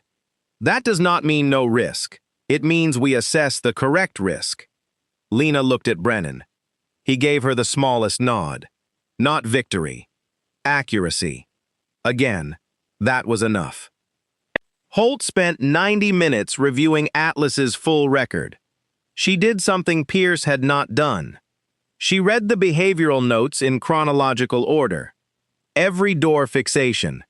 Every heart rate change. Every failed feeding attempt. every response to Daniel's objects, every change after Evelyn's visit. At the end, she sat in consultation room 2 with Pierce, Brennan, Graves, Lena, and Vale. "This dog is grieving," Holt said. "He is also demonstrating persistent trained vigilance behavior. Those conditions can coexist." Pierce said nothing. "Nutritional support was medically appropriate," she continued. "The early plan to reduce visual access to the corridor was not. The current combined plan is producing measurable improvement in sleep, voluntary water intake, positional relaxation, and response to release cue." Vale looked at the chart. "But he still isn't eating." "Correct. How long do we let this continue?" Holt looked at Lena. "What do you think is missing?" It was the first time a senior veterinarian had asked her that question without challenge attached. Lena answered slowly. "Daniel." Vale frowned. "Obviously." "No," Lena said. "Not emotionally. Structurally. Atlas recognizes the words. He accepts the contact from me. He relaxes around Daniel's family scent. But every time the sequence reaches the point where Daniel should physically be there, Atlas reorients to the door." Pierce said, "We can't solve that." "No." "Then what are you proposing?" Lena looked at Graves. "Did Daniel leave anything for Atlas?" Graves frowned. "What do you mean?" "Final care instructions, retirement plan, handler contingency, anything recorded in case he died before the dog." The room went still. Brennan looked at Graves. Graves looked at Brennan. Holt's eyes narrowed. "There should be a handler contingency form," she said, "for active military working dogs with intended retirement placement." Graves rubbed a hand over his jaw. "Daniel filed retirement preference 6 months ago. Atlas was supposed to retire next spring." Lena felt her pulse change. "Who was the designated adopter?" "Evelyn first. Ava alternate. And the contingency notes?" Graves looked at Brennan. "Those would be in the personnel packet." Brennan was already taking out his phone. They found the form 46 minutes later. Not because it was hidden, because it had been filed under Daniel's casualty processing rather than Atlas's medical record. The final page contained a box labeled Handler Comments. Daniel had written 6 lines. Graves read them aloud in the consultation room. "If Atlas retires without me, home placement with Mom is preferred if she can manage him. Ava second. He knows both. Do not send him to a new handler before family trial. If I am killed while Atlas is still active, make sure somebody ends his watch before transfer. He will wait longer than he should. If Ward is reachable, use her. She knows the reset." The room went silent. Lena did not move. Pierce looked at her. Holt looked at her. Vale looked at her. Brennan closed his eyes briefly. Graves stopped reading. There was one more line. His voice broke on it. So Lena took the page from him and read it herself. "Don't let him think I left him." Nobody spoke. For the first time since Daniel Mercer died, Conrad Pierce looked at Lena without hierarchy in his face. Only the page. Only the dog. Only the terrible precision of a dead man's concern reaching them 9 days too late. Lena set the paper down. "He needs the goodbye," she said. Pierce's voice, when it came, was quieter than usual. "How?"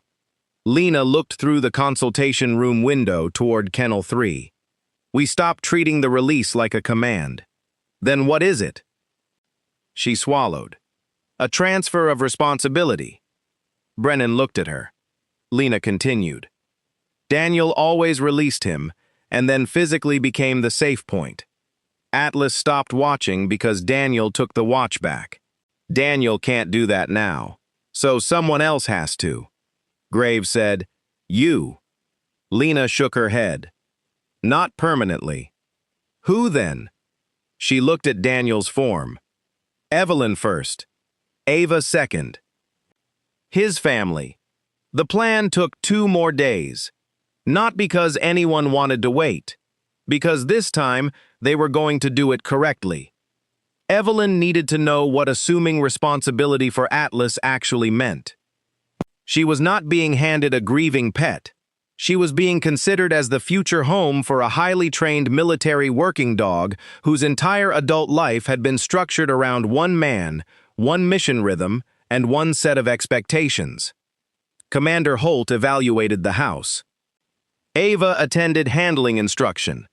Graves brought Daniel's remaining authorized effects from the base. Pierce adjusted Atlas's nutritional support so the dog remained medically safe without being so full that voluntary appetite had no room to return. And Lena worked with Evelyn outside the kennel before asking her to do anything inside it. "Don't try to replace Daniel," Lena told her. They were sitting in the small courtyard behind the recovery wing. Atlas was visible through the window, but could not hear them clearly. Evelyn rubbed both hands along her knees. "I couldn't if I wanted to." "Good." The older woman looked at her. Lena corrected herself. "I mean, that's not what he needs. He doesn't need a new Daniel. He needs to understand Daniel's responsibility for him didn't disappear into nothing." "How do I tell a dog that?" "You don't. Not in words. But you're going to say the words. Yes, to end the old pattern.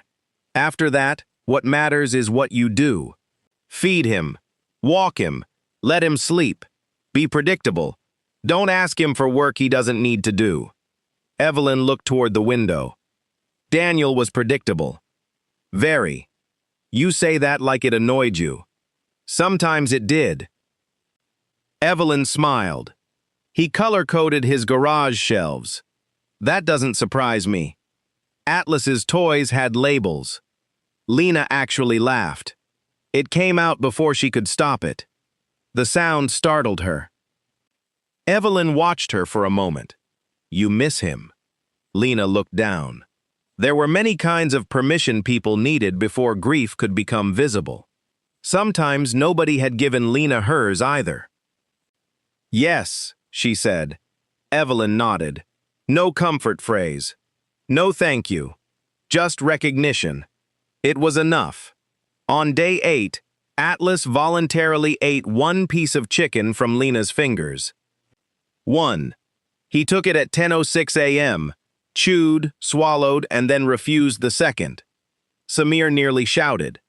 Lena put one finger to her lips. He whispered instead. He ate. 1 piece. That counts. Yes. You look like you're trying very hard not to be happy. I'm trying not to turn progress into pressure.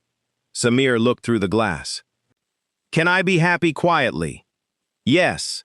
He made 2 silent fists at his sides and walked away. By evening, Atlas had eaten 4 small pieces total. Not a meal, but enough to change the chart. Pierce stood at the station reading the intake line. Voluntary, he said. Lena nodded. Voluntary. He looked toward her. You were right about reducing the feed volume.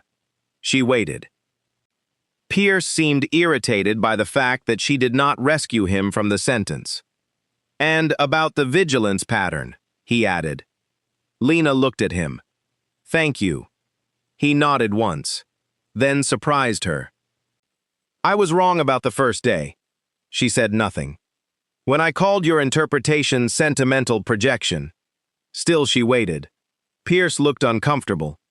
Good, she thought, and then disliked herself for thinking it. I heard a nurse describing a behavior outside the framework I expected, he said. I treated the mismatch as evidence you didn't understand the medicine instead of asking whether my framework was incomplete. Lena studied him. That was more self-awareness than she had expected. Why? She asked. Pierce frowned. Why what?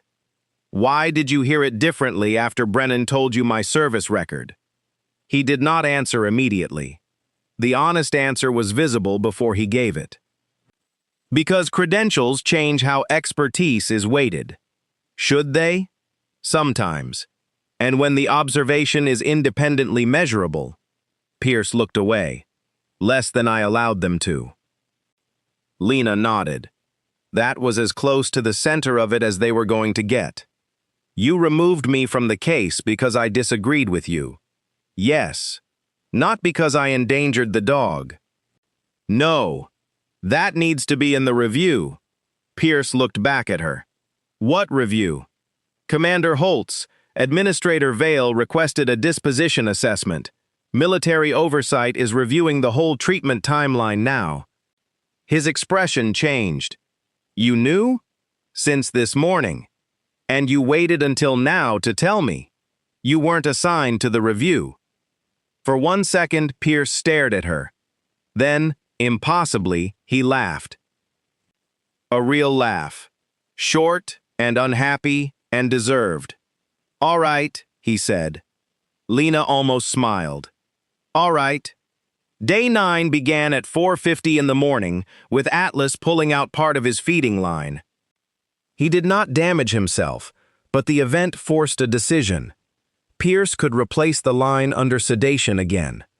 Or, because the dog had begun tiny voluntary intake and his labs remained stable, they could leave it out for a monitored trial. This time, Pierce asked Lena before deciding, "What do you think?" She looked at the laboratory results, then at Atlas. Leave it out for 6 hours. Fluids available. Small food offers only. If he doesn't take enough by noon, we reassess. Pierce nodded. Agreed. At 8 o'clock, Atlas refused breakfast. At 9:30, he drank water. At 11, he refused food again. At 11:15, Vale called a meeting.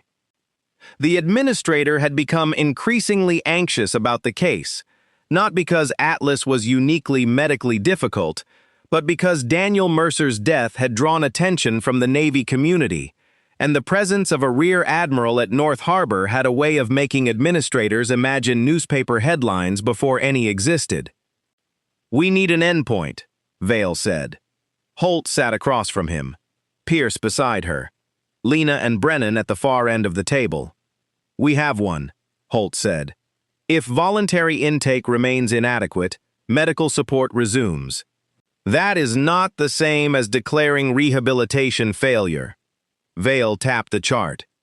He has been here 9 days and improved across 5 behavioral measures, Lena said. Vale looked at her. He still is not eating a meal. Correct. At what point do we accept that the emotional theory is not enough? Lena felt irritation rise. Brennan spoke before she did. Nobody here has said emotion is enough. Vale leaned back. Admiral, with respect, this facility is responsible for outcomes. Then produce a good one. The sentence was quiet. Vale stopped. Brennan continued. You have a medically stable dog, a documented handler contingency, a qualified military working dog oversight officer supporting the plan, the dog's future family participating, and measurable improvement. What exactly are you trying to end? Vale's eyes shifted toward Pierce. Pierce did something no one expected. He did not rescue the administrator. I support continuing the transition plan, he said. Lena looked at him. Vale did too. Pierce kept his eyes on the chart. If his labs change, we intervene. They haven't. If his hydration drops, we intervene. It hasn't. The risk assessment does not support non-rehabilitative classification. Commander Holt is correct. Vale sat very still. The room had moved. Not dramatically, just enough. Fine, he said. Continue. At 2:40 that afternoon, Evelyn arrived with Ava. At 3:05, Graves arrived with 2 members of Daniel's platoon.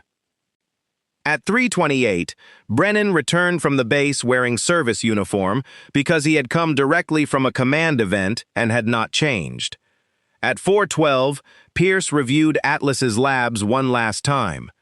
At 5:01, Lena walked Evelyn through the sequence again. "You don't say the phrase," Lena told her. "You do." "Yes. Daniel documented me for the reset. I end the old watch. Then I step back. You become where he goes next." Evelyn's hands shook. "What if he doesn't?" Lena looked at her. "Then we don't make him. What if he keeps waiting?" There it was. The question beneath every other question. What if grief did not cooperate with love? Lena answered honestly. "Then we keep helping him until he can stop." Evelyn nodded. At 6 o'clock, Kennel 3 was prepared. Daniel's field shirt, old leather collar, working harness, blue home leash, red kitchen towel, steel bowl. Fresh food kept outside until the transition was complete. Only the necessary people remained in the corridor. Pierce, Holt, Graves, Ava, Evelyn. 2 SEAL teammates, Brennan, Samir, and Brooke were farther back at the station, technically working, and not fooling anyone. At 6:17, Pierce lifted the sedative syringe that had been prepared as contingency if Atlas became medically or behaviorally unsafe. "Move away from the kennel, Nurse Ward," he said. Not because he was dismissing her now, because the 6-hour oral trial had reached its medical endpoint and Atlas had still not taken enough calories. Lena looked at the clock. 5 minutes. Pierce hesitated. 9 days earlier, he would have said no immediately. Now he looked at Holt, then at Atlas, then at Lena. 5. That was the moment the story began. The moment everyone would remember later. The moment that would be repeated in the center's review and in Daniel's platoon, and eventually in a military working dog training seminar where nobody would mention the tears, but everyone would know they had happened. Lena asked Evelyn whether Daniel had ever used a release phrase. Evelyn said she did not know, because grief had taken the memory again in front of an audience. Graves answered. Pierce objected to the personal effects. Brennan stopped him. Lena opened the kennel, and this time, the sequence was complete. She did not simply place Daniel's objects on the floor. She fitted Atlas's old working collar loosely around his neck. Not tight, just enough for the familiar weight. She laid the harness across his shoulders without fastening it. Atlas's posture changed immediately. He recognized equipment. Work. His body came forward. Lena let him hold it for 3 seconds. Then she removed the harness. Slowly. The way Daniel had in the video. She unclipped the working collar and let its weight leave his neck. Atlas looked at her. Lena put one palm high on his chest. The position from the old debrief. Firm pressure. Not restraint. Grounding. Atlas's heart hammered beneath her hand. She waited. His eyes moved past her toward the door. She did not block the view. That mattered. Then Evelyn stepped into sight beyond the glass holding Daniel's blue leash. Atlas saw her. His ears shifted. Lena waited until he looked back. 1 second. 2. Eye contact. There. She whispered the 4 words. Your watch is over. This time, Atlas did not look back at the door. His body locked for 1 long second. Then the tension went out of him from the shoulders down. His ears folded back. His front legs bent. He lowered himself to the floor and pushed his head into Lena's lap with a sound that broke every person in the corridor at once. Evelyn cried first. Ava followed. One of the SEALs turned toward the wall. The other pressed both hands over his mouth. Graves stood perfectly still, while tears ran down his face. Brennan looked away. Pierce lowered the syringe. Lena held Atlas until the shaking passed. Not speaking. Not asking. Just there. Then she moved her hand away. That mattered too. The old watch was over. She could not become the next one by accident. Evelyn opened the kennel door.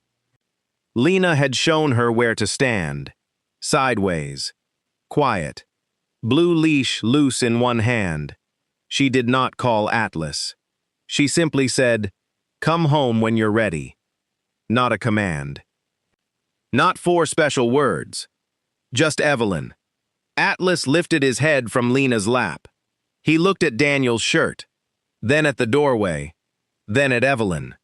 He stood, slowly, walked 3 steps, stopped. Evelyn's whole body shook, but she did not reach for him. Atlas crossed the final distance himself. He pressed his head against her hip. Evelyn folded around him. The sound she made was the sound of a mother grieving her son and being given one living piece of his world back. Nobody in the corridor pretended not to cry anymore. Lena sat on the kennel floor and let herself cry too. Not loudly. Not dramatically. Just enough. Then, when Atlas stepped back, she slid the red kitchen towel beneath Daniel's steel bowl. She added a small portion of food, pushed it forward. Atlas looked at Evelyn. Evelyn put one hand on the blue leash. "It's okay," she whispered. Atlas lowered his head. He ate. 3 bites. Pause. 2 more.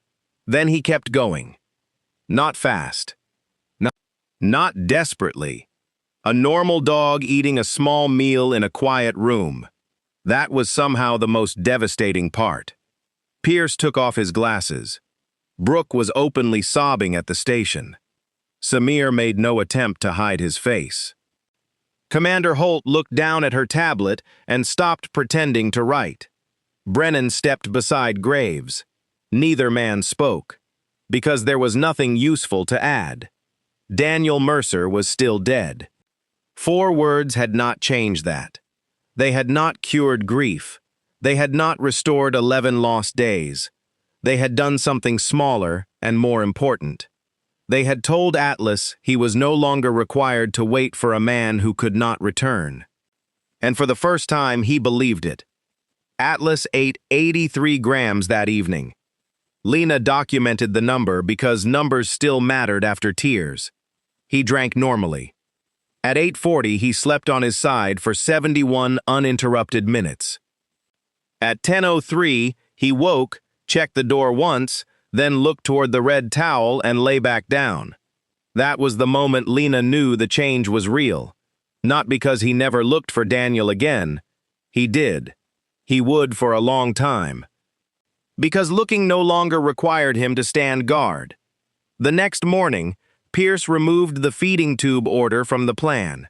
Not because Atlas was fully recovered, because voluntary intake had continued overnight and his labs remained stable.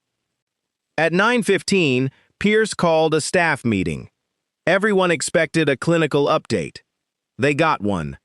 Then they got something else. Pierce stood at the front of the conference room without slides. "I made an error in the initial management of Atlas Mercer," he said. The room went completely still. Nobody at North Harbor had ever heard Conrad Pierce begin a meeting that way. Medical stabilization was appropriate. My interpretation of the behavioral component was incomplete, and I dismissed relevant observations because I placed too much weight on professional hierarchy and not enough on the quality of those observations. Lena sat near the back. He did not look at her yet. I also removed Nurse Ward from the case after disagreement that did not constitute unsafe practice. That decision was not justified by the record.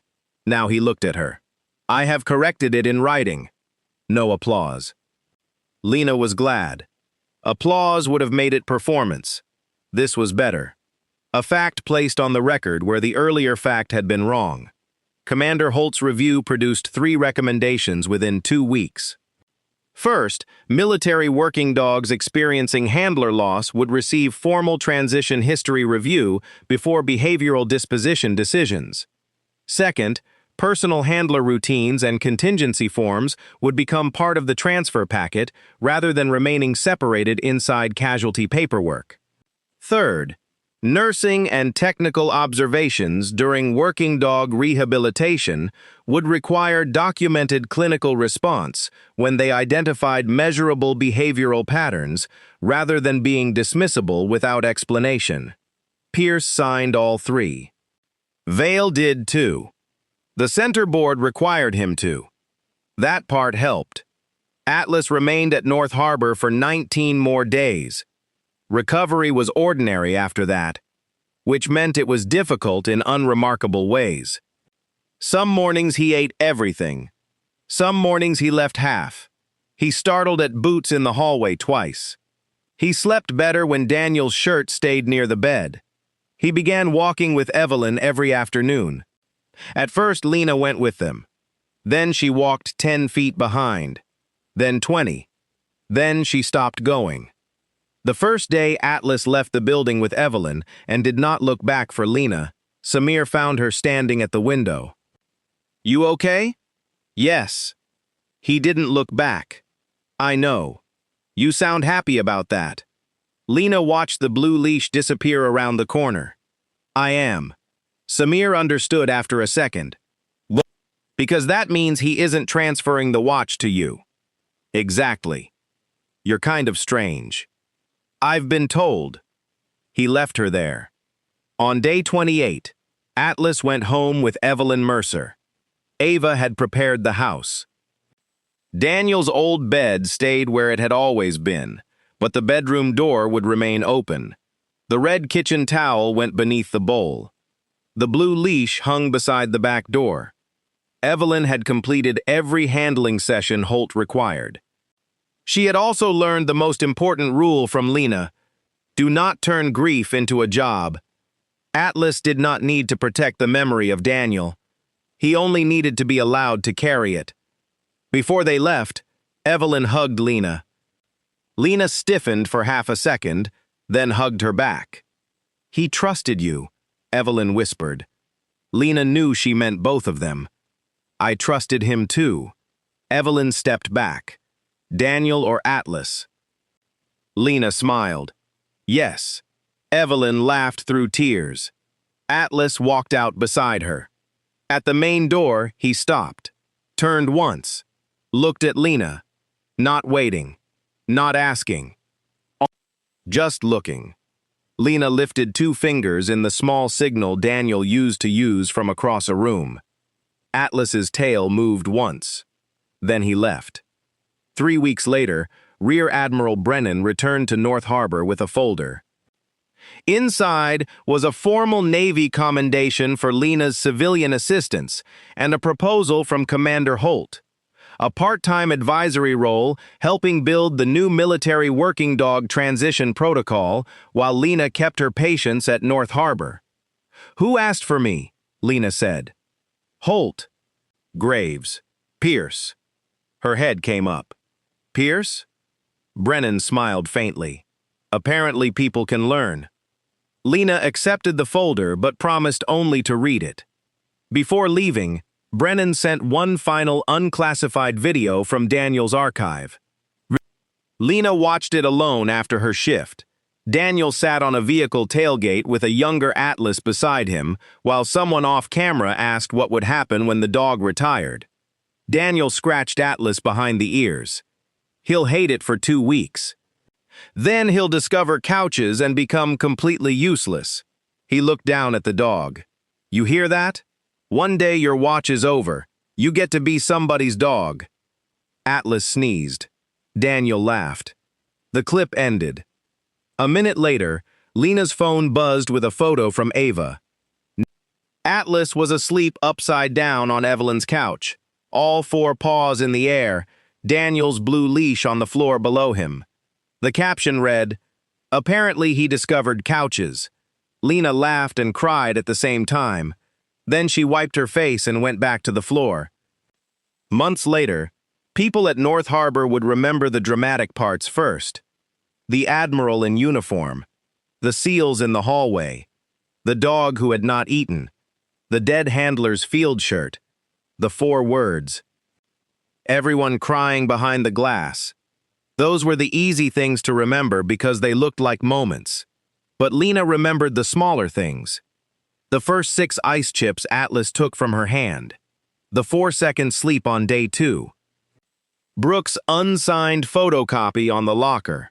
Samir quietly celebrating 1 piece of chicken. Pierce removing the privacy cover after the numbers proved it made things worse. Evelyn putting her hand against the glass. Atlas choosing to lie sideways instead of facing the door.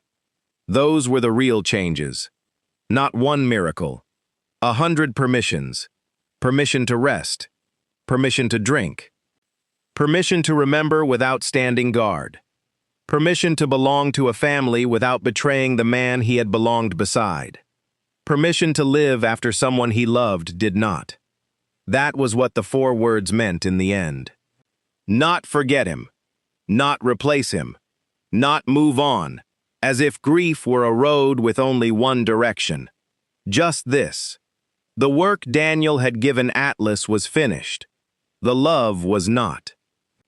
And sometimes the kindest thing anyone could say, to a soldier, to a dog, maybe even to themselves, was the thing Lena Ward had whispered in a quiet kennel while a room full of people finally understood why one exhausted animal had been waiting so long. Your watch is over.